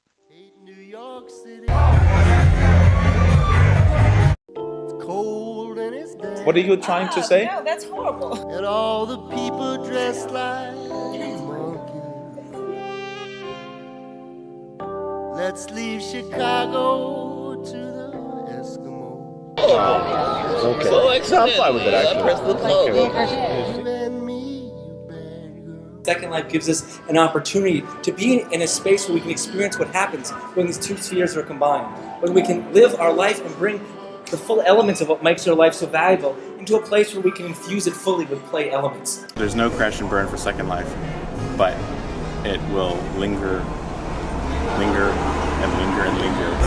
All right, out of the brown bag. So instead of having, miles of backlot in the middle of Hollywood, we might have miles of backlot in the middle of virtual space. We've had a lot of part-timers coming in that charge almost nothing for their work. Like work for $10 an hour or less, build a sim, and that really hurts the people that are, trying to make a living. There's a wig shop in Tampa that sells hundreds and hundreds of wigs, hair on mannequin heads. So I went in and I said, wow, this is very SL. So I bought a blonde wig and I bought a black spiral corkscrew wig. And Friday night we went out to dinner and with a bunch of people that I've known in Second Life for a long time but never met me in person, and I wore prim hair, blonde prim hair. And somebody looked at me and said, that's not how you look. I think the concept of virtual worlds is getting more and more embedded, and so it almost doesn't matter whether Second Life itself survives or not. Here, shoot me, where we would still miss.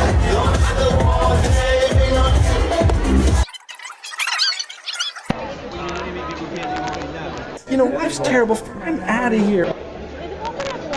It's really terrible, but that's kind of... Frank, enough. Yeah, hi. For educators, this was an amazing success. I think we were incredibly organized. The big story of SLCC 2008 is that this was a party for the teachers. But no matter where you go, people are going to be fucking weird at some point. So I can tell you, working in the corporate world. At the shoe salesman convention, you feel it's like weird. I think you just answered your own question. Anyway, are you broadcasting this? No.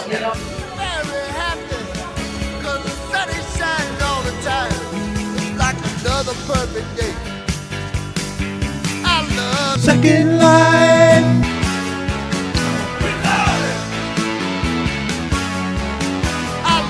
Second Life. We love it.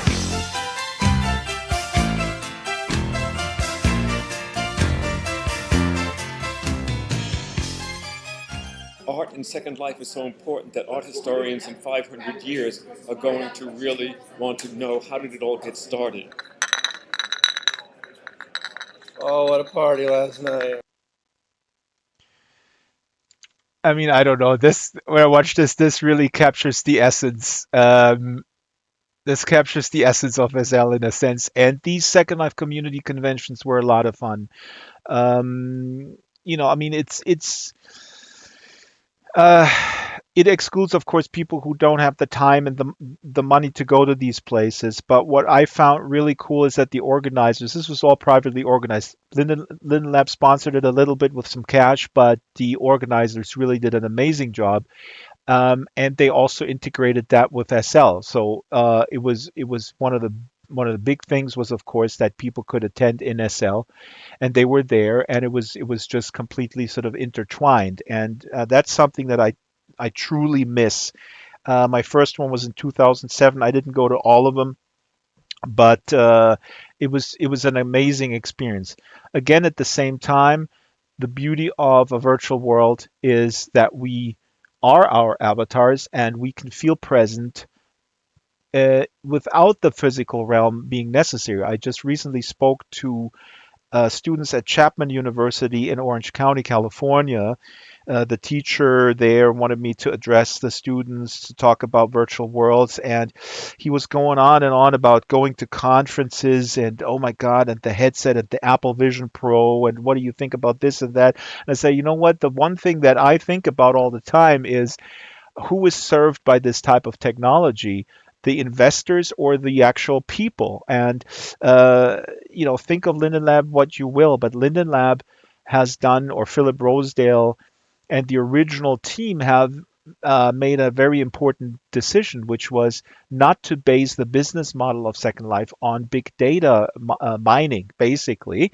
It's essentially, as we know, a server rental business, and then there's a transaction fee with commerce, but it's not a model where an algorithm forces you to go into a direction where you might not want to go. And that is, and this is a big philosophical discussion, requires intrinsic motivation to a large extent, quite frankly. And that is also maybe the reason why SL is relatively small compared to some of these other operations. But the people here matter. And in this conversation with these Chapman University students, it kind of really got annoying because the teacher kept going on and on about like, oh yeah, but what do you think about this? And Second Life is small and this and that, and are you coming to South by Southwest? And I go, you know what? What seems really weird to me is that all these companies that sell VR as super important headset-based interaction, if the big sell is that you don't have to travel in the physical world and feel presence, why does everybody who is privileged in that realm and from the tech sector and can afford it constantly is going on and bragging about that they go to a million conferences? It makes no sense. You're selling this thing, and the main sales pitch is you don't have to go anywhere, but you guys constantly post on all social media, look at me, I'm in South by Southwest, and it drives me crazy because it's just sort of signaling this kind of privilege, and it's a very classist attitude where it's like, yeah, we're the elites and we're selling you poor schmo headset so you can sort of pretend that you go to Paris or whatnot. So this kind of cynical attitude is not mine. But again, having said that, it was definitely fun to go to these Second Life community conferences. Who wants to see another one? We have still Draxfile's Bento behind the scenes. We're going to watch that too. But Maybe the people in the world. They have first, what do you call it? First dibs? Mystique. Do you want to watch another Second Life Community Convention 2009? Or Bento, Draxfiles World Makers Bento. Type it in local chat right now. Faust, come on, you're the fast one. Bento, I knew it. God damn it, Faust. I wanted to watch 2009. Bento, everybody, Bento. Bento, of course, the person with the tail. You have this tail because of Bento, right? Okay, so Bento, let me set this up real quick. I was asked by Linden Lab to... Faust was AFK in 2009. Okay, I get it. Okay, we'll watch this afterwards. But Bento is, of course, amazing. And I was invited to basically be fly on the wall over the course of 6 months, I think, and then put a little piece together looking behind the scenes at Bento in my sort of Draxfiles aesthetic. And it was just... it was an amazing experience, a lot of talented Second Lifers, but I also met a lot of Lindens, really cool Lindens. One tiny little anecdote, Oz Linden, who you may recall, was an important Linden who recently retired. Oz Linden, really awesome dude. And you can see him in the piece, in the flesh, in the real world. And I asked Oz for this one scene. Oh, Ola, I'm going to read this in a sec. I asked Oz to send me footage, real life footage. He said, oh, my wife can shoot it, no problem. And I said, Oz, can you film yourself over the shoulder doing some bento coding on this angel avatar that they used for demos with the wings, right? So do some coding, have the angel in one window, and you have the second window is the code running, you're typing in code and whatnot. So I gave him all these instructions, and Oz, the coolest guy in the world, sends me footage, and he goes like, I have the footage, and I go like, cool. Should I send it? Yeah, it's Google Drive. I look at the footage, and then it's Oz reading New World notes for 10 minutes. And I go, Oz, I'm sorry, but I needed you to actually have the bento code and not reading Second Life blogs. But anyway, let's see what before we do that.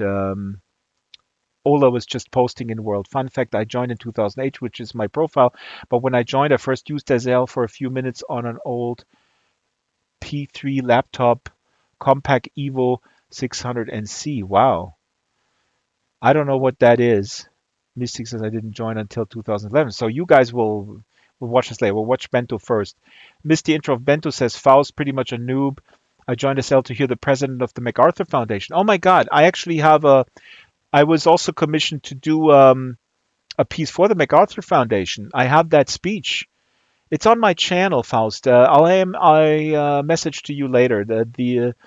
Actually, I'll put it in the YouTube chat here as well, because that event I was hired to do a piece. But now let's watch Bento. If people don't know what Bento is, the piece is self-explanatory. Let's see what other people are posting. Pixel, it would be nice if they came back, but who's going to organize if the lab isn't?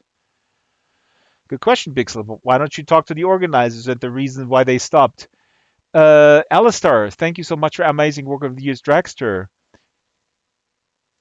Alistar, thank you so much. Alistar, please consider sponsoring. I'll do the sponsorship pitch after the video. Sponsorting. I can't even type. Let's go to Bento. This is one of my favorite videos. Here we go. Second Life, all users are creating content all the time. It's not bounded, it's not finite. We have to adapt to everything and anything. Is it challenging? Yes, but I see it as a consequence of enabling our users to do more. And that's the whole idea. You can build or do or create or be whatever you want. We want to support that in any way that we can.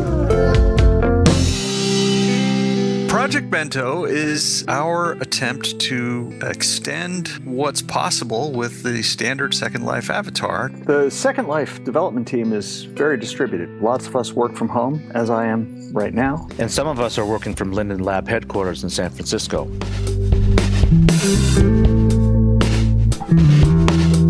The main focus of Project Bento was to try and find out if we could add new bones to the old Second Life skeleton without breaking existing content. We have a total now of 106 bones plus the original 26 collision volumes of the starter avatar. So that's 132 joints overall. And we got a great bunch of people that are actually working on it with us. Residents, mostly content creators, help us define our goals. Most of our meetings are in-world. We get together as a group and discuss. My name in Second Life is Kathy Foyle. I'm from Maya Star. Part of my job is all the little technical details dealing with where the bones positions were going to be. My name in Second Life is Shidian Monroe. I create body parts and fashion. She originally came out with some face bones that she added. And I thought about what kind of deformation was needed because the rotation and the position of the bones is quite important. And Matrice from Avastar did the wing bones and the hand bones and the tail bones. We've also gotten a lot of help from the moles in this project. We moles are basically SL residents that the lab contracts with to test out new features and functionality. And when it's ready, then we deploy it to the main grid. All the data that gets transferred to and from is going to be somewhat heavy. But that's trivial when you think of it as a percentage of all the other information that goes back and forth. We had to figure out the maximum number of bones that the skeleton could support. We did a 100 tentacle test. Tentacles going out in all directions. When you animate that, it's easy to see that everything is, in fact, getting controlled independently. What it will do is take load off the server because a lot of things under script control now can be an animation playing in the viewer. The avatar is an extension of the resident. It's an extension of their personality in a very detailed way. Enabling that imaginative element of ourselves is really important. It's not to be underrated. People think, oh, well, fantasy, whatever, but imagination is the expression of who we truly are. By allowing avatars to have these new expressive modes, we can really increase this visual communication that people have. That's going to increase the sense of presence in the 3D world. I love the fact that regular people from all over the world can go into Second Life, use the tools we provide, and then just get out there and create something cool.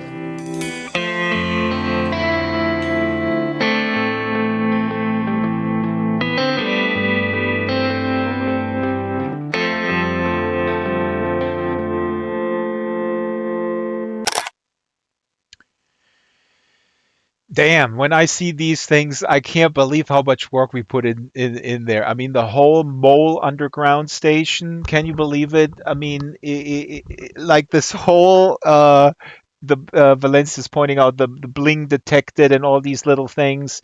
I mean, they're all very labor intensive, but I think this was the most insane one. With all this very ambitious with the especially with the mole station, and then also with all the real life stuff. Again, like I said before, I'm not traveling here. I'm just coordinating. I'm figuring out what do we need.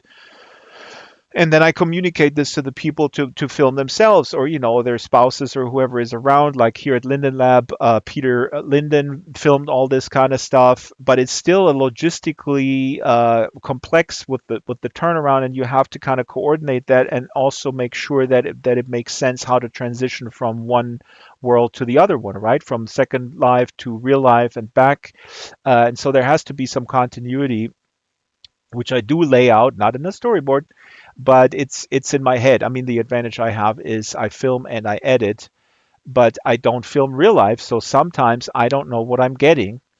And then I have to have plan B and plan C in place in case I'm not getting what I want to get. And that makes it sometimes a little stressful, anxiety-inducing, but also kind of thrilling because you constantly have to solve these creative problems. Now I do want. We're going to go for another 15 minutes or so, and then I have to walk the dog, the real dog, not this hedgehog. Look at this hedgehog. This hedgehog is from Cyber fair. I love it. I went impromptu shopping while I was doing this test. I said it before, and then I ended up with the same shoes that, where is she? Mystique has. If you're just tuning in, my name is Draxter, and I need your support. Please consider supporting my work because I want to continue the work, and this is the very base level.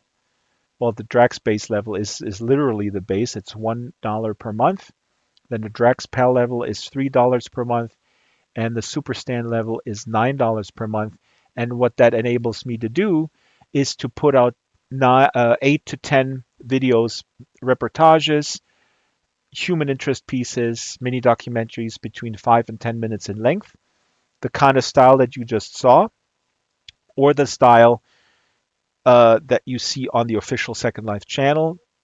The name that I have now, which I like, is the Drax Files Made in SL, which is a combination of Drax Files, World Makers, and Made in SL. The Made in SL logo, by the way, is made by Marianne McCann. I just wanted to say that because Marianne is in almost every film. But this is the absolute minimum that I require to cover my expenses, and the expenses is the hours that I put in, and what I put in there in calculating is paying myself $10 an hour to put these pieces together. It's based on the data, how long it takes me to put together a piece, and the more elaborate pieces are about 50 hours, and the shorter ones are shorter. So when I say my goal is to do 8 to 10 pieces per year, that does not mean I'm not doing anything else. I just don't want to promise it. I'm planning on doing more live streams, also conversations, live interviews, and those nifty little short fly-throughs where it's just eye candy with some good music that I write myself, record myself. But we're now talking about the base, the minimum that I can guarantee, which is 8 to 10 of these stories per month. Per year. So if you can support this endeavor, please go to ko-fi.com/Draxter right now. And there's some details over there. If you're not familiar with my work, I'm staring at my own thing here. Watch some of the stuff on the YouTube channel and see if you like these types of stories. I'm not going to repeat my initial impetus why I started it. I want to bore people. Go back in the video and watch it if you're just tuning in. Hello, Pauline. Hello, Gypsy. Gypsy, Pauline, if you can afford to support this, please do. Please consider it. And again, this is not a Patreon situation where there is premium content behind the paywall. There will not be any premium content. Every content, and I hate the word content, let's just say every piece of media that I put out will be premium and it will be accessible to everyone. So if you consider to be a supporter at the $1 per month level, at the $3 per month level, that's less than a coffee, goddamn. $9 a month level, you are basically helping out people who are financially not able to support this. And you assure that I get at least $10 per hour to put this together. And that's pretty much it. That's the deal. So let's see here. I have how much more do I have lined up? I have Moya lined up. Oh, that is very cool. Let's do another Second Life community convention. I know this is before the time, but this is a really funny one from 2009. Okay, because there are people here who have never experienced the Second Life community convention. Let's watch another one, shall we? Mystique, Roxy, Pearl, Faust, Ola, book club manager, shall we? Yes or no? Faust is already falling asleep. He's like, I don't really. Who cares about that Second Life community convention garbage? Yes, please. People on YouTube, there's a 20-second delay. Here we go. And go to coffee.com/Drexter. Here's Second Life Community Convention 2009. Cringy, a little cringy.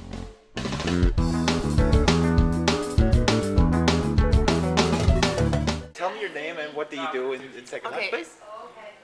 Is it camera too? There's a camera, yeah.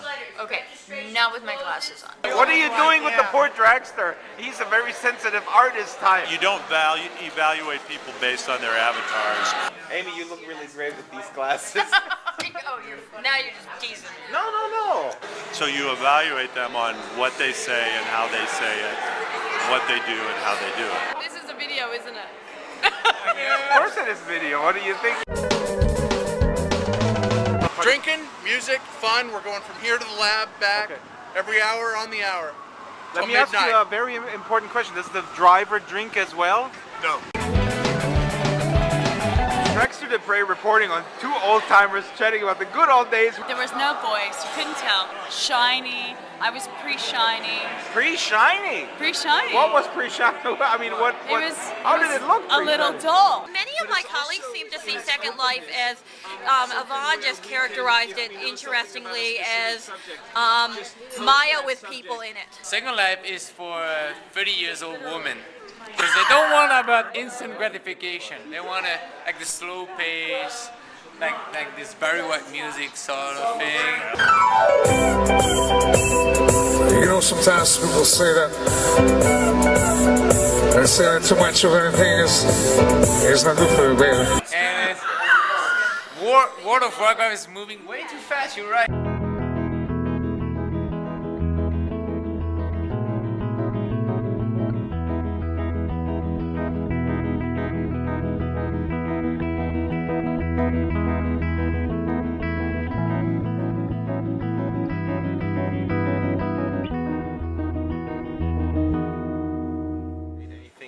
Create with Photoshop. That's so interesting. I don't use it as a creative tool. I crop and I adjust stuff to make it look as close. I adjust the stuff to make it look as good as possible in world, and that's not always necessarily how it looks in real world. It has to look good there, you know.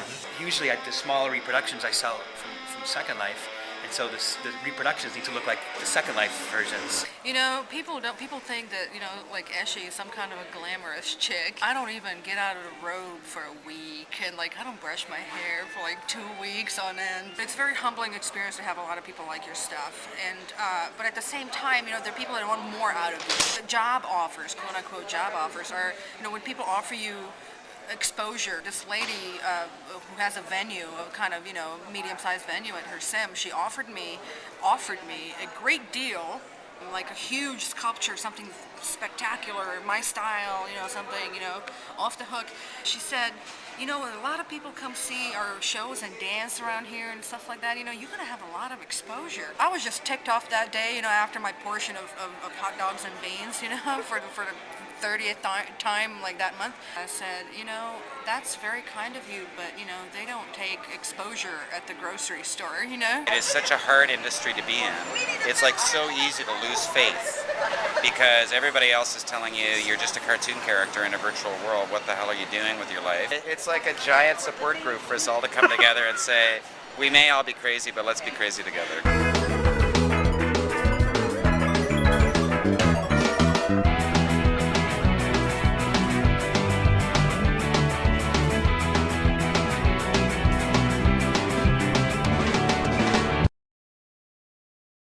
But this is just for your use, right?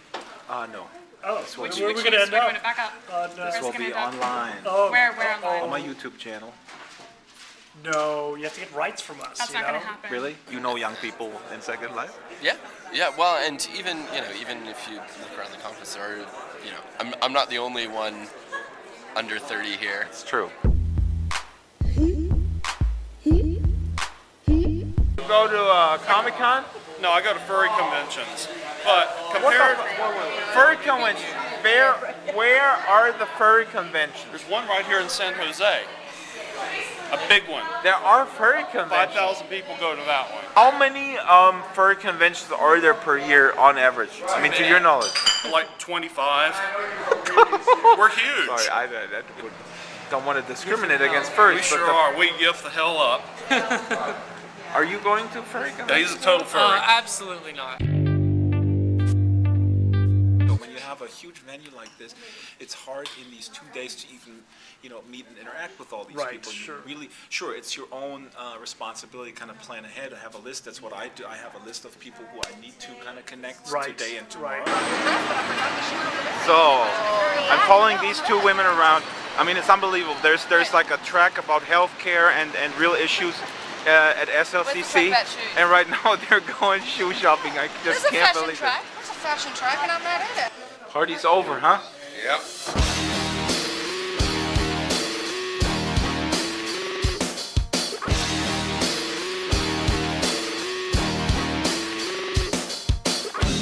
In the mall, standing tall, wearing nothing at all, with the world at your feet. Seen your kind many times, feed their pearls to the swine. We all have secrets to keep. I can't be me. I can't be ashy if I don't have ashy shoes. And so then my creativity goes down, I get depressed, I eat a lot of ice cream.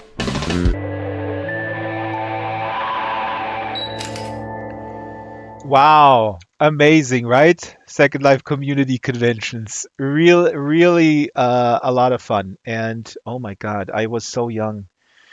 I look so old now because Second Life really brought me down. It ages. It ages you. No, it doesn't. It keeps you young and foolish. Please support me on Ko-fi, kofi.com/Dragster. We're trying to bring back the Drax Files in a new outfit. It will be called the Drax Files Made in SL. Drax Files Made in SL, and I'm planning on bringing it back August 24th. I have 5 stories that have to be completed that were scheduled for the Second Life official Second Life channel, and then Linden Lab did not renew my contract, and so I'm sitting on these stories, and they're wonderful stories. The course narrative is ready to go, and we just have to shoot it. It's a lot of work still, but the basic story is solid. It's profiling incredible people from all over the world. I mean, I'll tease it out more on the next stream.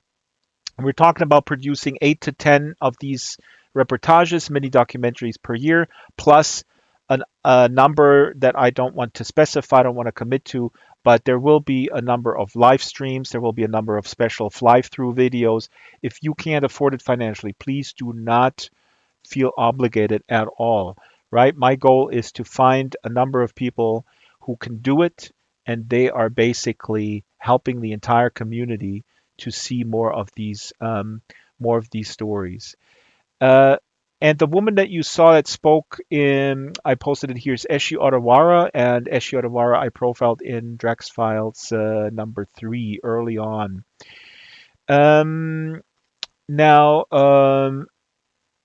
Let's see here. Gypsy? Somebody said, "Am I leaving?" Chiclet girl. Hello, welcome to the stream. Please watch the stream from the beginning. I think it's self-explanatory, and I'm not super repetitive. There's also some really cool stuff, some older videos that we played, and that will kind of showcase where I want the train to head as the train driver or as the bus driver, and there's people screaming in the back of the bus. Again, I mentioned this before. This is a collaborative effort because the person, and also I should say, because I will put a casting call for submissions. You can submit your story. I mean, a lot of people tell me, "Oh, my story is not interesting," and my reply is, if you find that Second Life is enriching your life, then your story is interesting. Then I want to hear it. So maybe we can see. Oops! Look, I get a friend request. Now that I'm talking about it, I just realized this could also be a live stream. Again, these live streams are much less labor intensive than these documentaries. I mean, that should go without saying. There's no comparison. I'm not saying I can wing this stuff. I do prepare, but there's no comparison to an elaborate, edited mini documentary that is based on hours of conversations, hours of crafting the narrative before I even shoot the footage. But what we could do is we could also splice in live streams where we profile or do interviews, and by we I mean me, because I use the royal we, because I'm the king. Gypsy says, can we pay in SL? Yes. I should have mentioned this. If you want to sponsor this, give whatever you can in Linden dollars, because you saw in the previous videos in the World Maker series, and I'm going to show one last one. I purchase a lot of stuff. I mean, some stuff I get for free. I ask the vendor, would you like to sponsor this piece? But very often I just buy it. And so per video where we build any number of elaborate sets, there's quite a few Lindens that I'm spending on building these sets and also making outfits for actor avatars and things like that. So Linden dollars, I'll think of a Linden dollar tier. You know what? I'm going to put this on Ko-fi, and I'm going to put this in the description. This is actually great that this came up. I'll put this in a description, sort of an equivalent, and then I'll also give you some perks for these, these cool like icons. If you can spend that in Linden dollars, let's say $1 US is, what is it, 300 something Linden dollars. If you want to do a drag space, then you're going to be a drag space in SL, and maybe you'll get a t-shirt. By the way, I got a lot of messages. People want this I Want to Believe t-shirt, and I'll hand it out as soon as I'm done, which is very soon, because I got to walk this dog, this real dog. Again, not this hedgehog. This hedgehog is just rolling on the ground. This is really amazing, and thank you so much for tuning in. I have one last one. This is in French, though. So it's about Patrick Moya, but I think you can appreciate it also, even if you don't understand the language. Let's see what YouTube does, if YouTube does automatic translation in real time. Patrick Moya is a French artist of enormous real-life renown, and he does amazing stuff in Second Life. The piece speaks for itself. Even if you don't understand French, you will see what he does, and it's just absolutely amazing and unique, and he does the same in real life. I think he lives in Nice, in France, and this was done under my contract with Linden Lab for the official channel.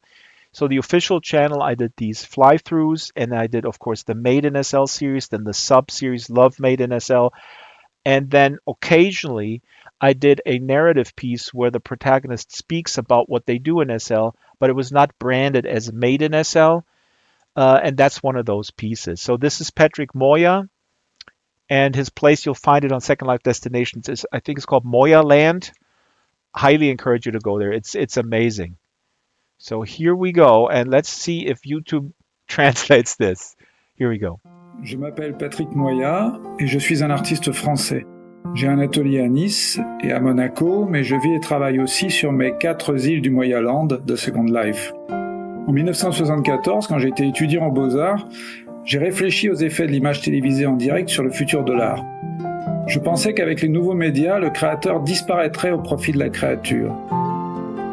Après mes études, j'ai posé comme modèle nu aux Beaux-Arts et tenté de créer une télévision utopique. Ensuite, j'ai réalisé mes œuvres avec les 4 lettres de mon nom. Puis, j'ai créé un avatar à mon image. Et plus tard, pour accompagner cet avatar, j'ai créé de nouveaux personnages. J'ai également travaillé avec les premiers ordinateurs, mais quand j'ai découvert Second Life, j'ai compris que je pouvais réaliser un rêve, être enfin le personnage qui vit dans son œuvre. Comme j'ai un travail en arborescence et qui essaye de ne pas se limiter, j'ai organisé mes îles comme une grande ville, avec des musées, une tour, un hôpital, un vieux village, une chapelle, une université. Et il y a même des rebelles qui contestent le narcissisme de Moya. car ici tout est fait à partir de mes œuvres. Il faut revenir plusieurs fois pour tout explorer, et il y a des voitures en libre service et un tramway qui fait le tour. Mais si je suis présent, je vous ferai une visite guidée en voiture et en avion au départ de l'office de tourisme. Bienvenue sur le Moyen-Land.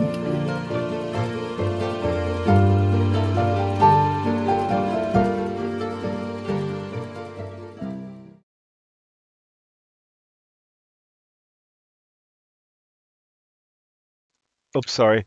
I completely forgot that this was the short one. This is the short one that I had queued up. I thought I had the longer one. There's a longer one on the official Second Life channel. Check it out. It's amazing, and of course the in-world location is amazing. So this is Patrick Moya. Folks, I'm gonna wrap it here.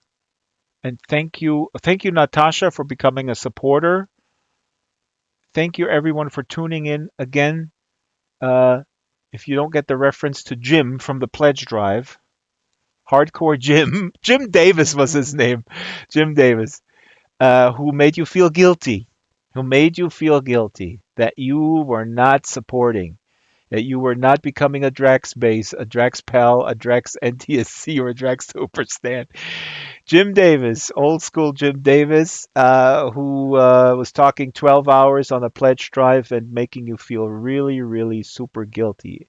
This is not my goal here. My goal is to. Oh, Roxy says, I signed up for you $1. Roxy, thank you.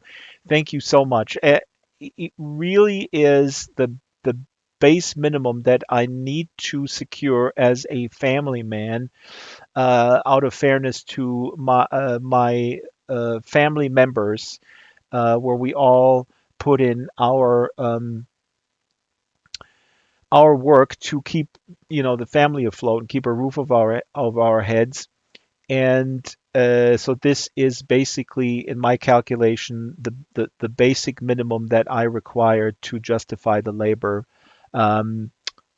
Yeah. So, but in conclusion, doing this now, I realize that we can do a lot more live streams like this one with conversations, not just me monologuing and playing videos, but also really talking about and profiling different people. So this could be a third life in a sense, in addition to the elaborate edited reportage mini documentaries, human interest pieces that I'm talking about here in the Drax Files Made in SL, as I call it now, a series that will launch August 24th, 2024. Now, before that, again, this is in August, and people go, "Oh my God, will we not see you before August?" You will totally see me. You will totally see me. But I will be working on 5 parallel pieces and getting other pieces in place. But I will post fly-through stuff. I will do live streams like this one, maybe other ones, like I said, with conversations. But the official launch, I want to do a really good launch, meaning I want to launch the reportage series when I have 5 mini documentaries ready to go. Because one of the things, working with Linden Lab as a contractor, I mean, I enjoyed it very much. And I'm also wired in that way, coming from daily radio. I'm not panicked when there is crazy workload and constant deadlines. I'm wired personality-wise in a way that this suits my personality. But on the other hand, at times I made 5 videos per week, and you do get a little burnt out, to be honest. And the burnout is not so much because you feel like, oh my God, what's the purpose of all this? The burnout comes from feeling that these pieces could benefit or could be better if you had more time, right? So, I mean, this is not really a new or original thought or only applies to me or applies to media. we can see this all over the place.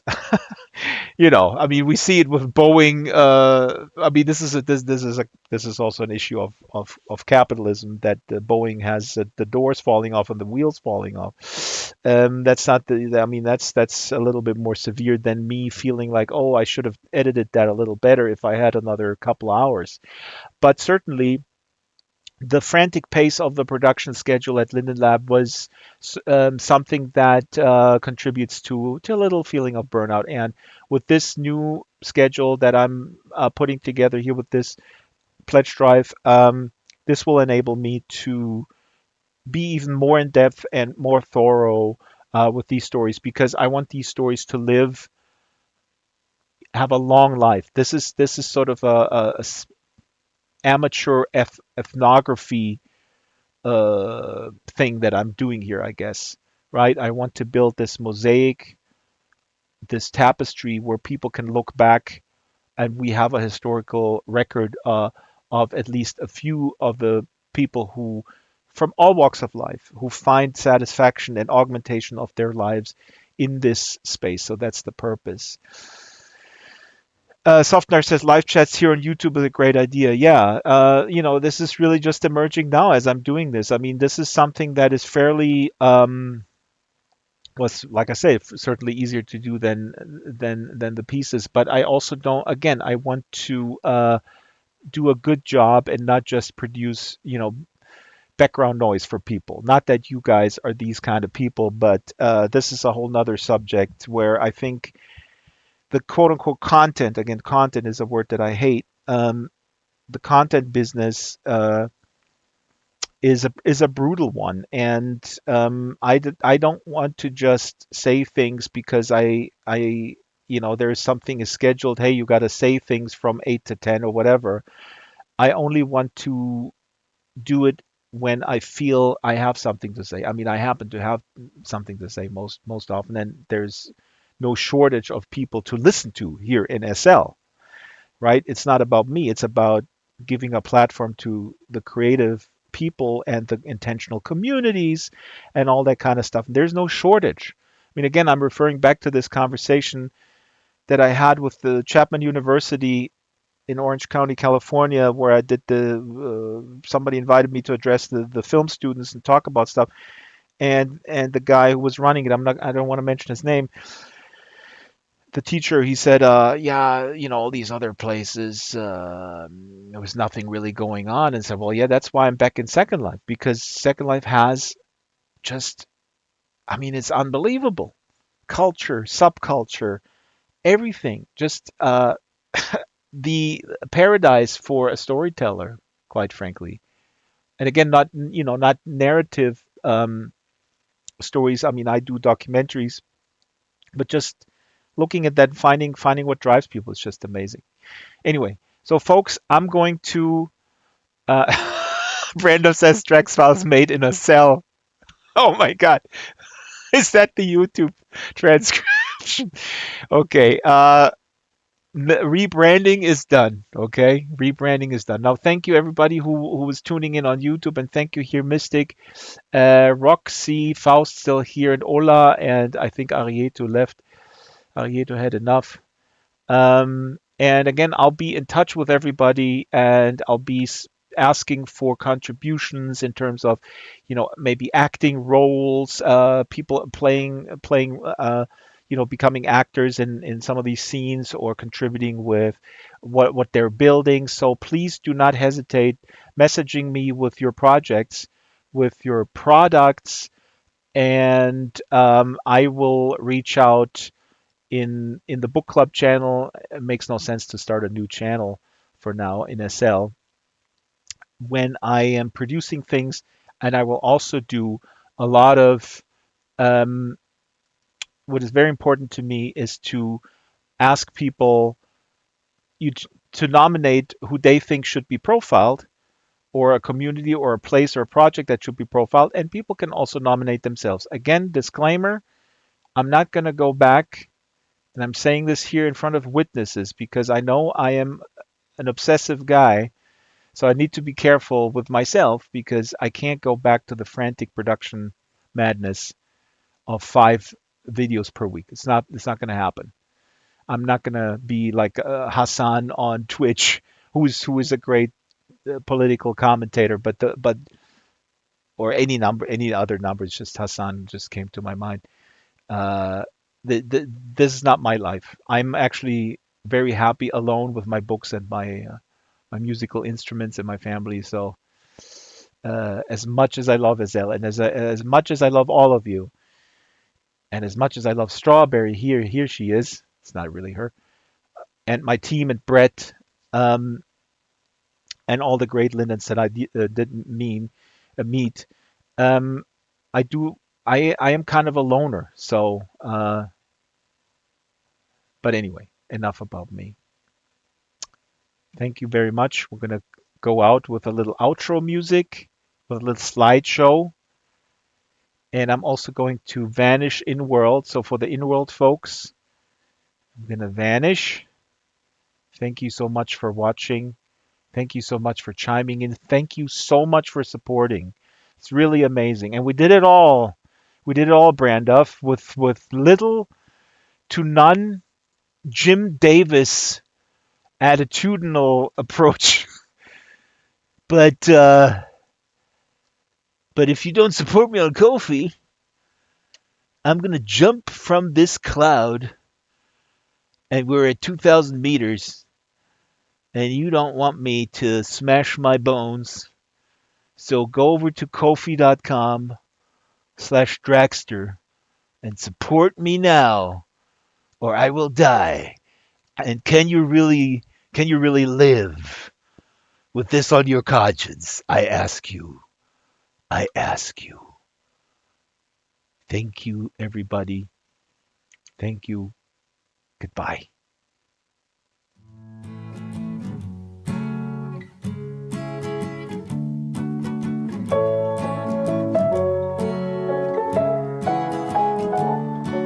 We're all thrown into it, one way or the other. We all try to steer it as straight as we can. Sometimes we collide with each other. Who is to blame and who's gonna fix the boat? Life, oh life, there's nothing to fear from your life. Let me know if I can be of any help. Life, you and I, let's try a fresh start today. What do you say? Let's close the door on the past.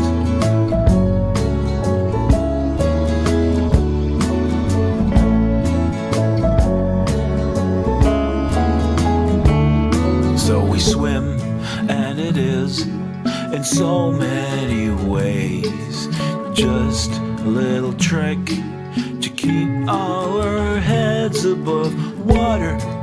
But now I'm not afraid anymore.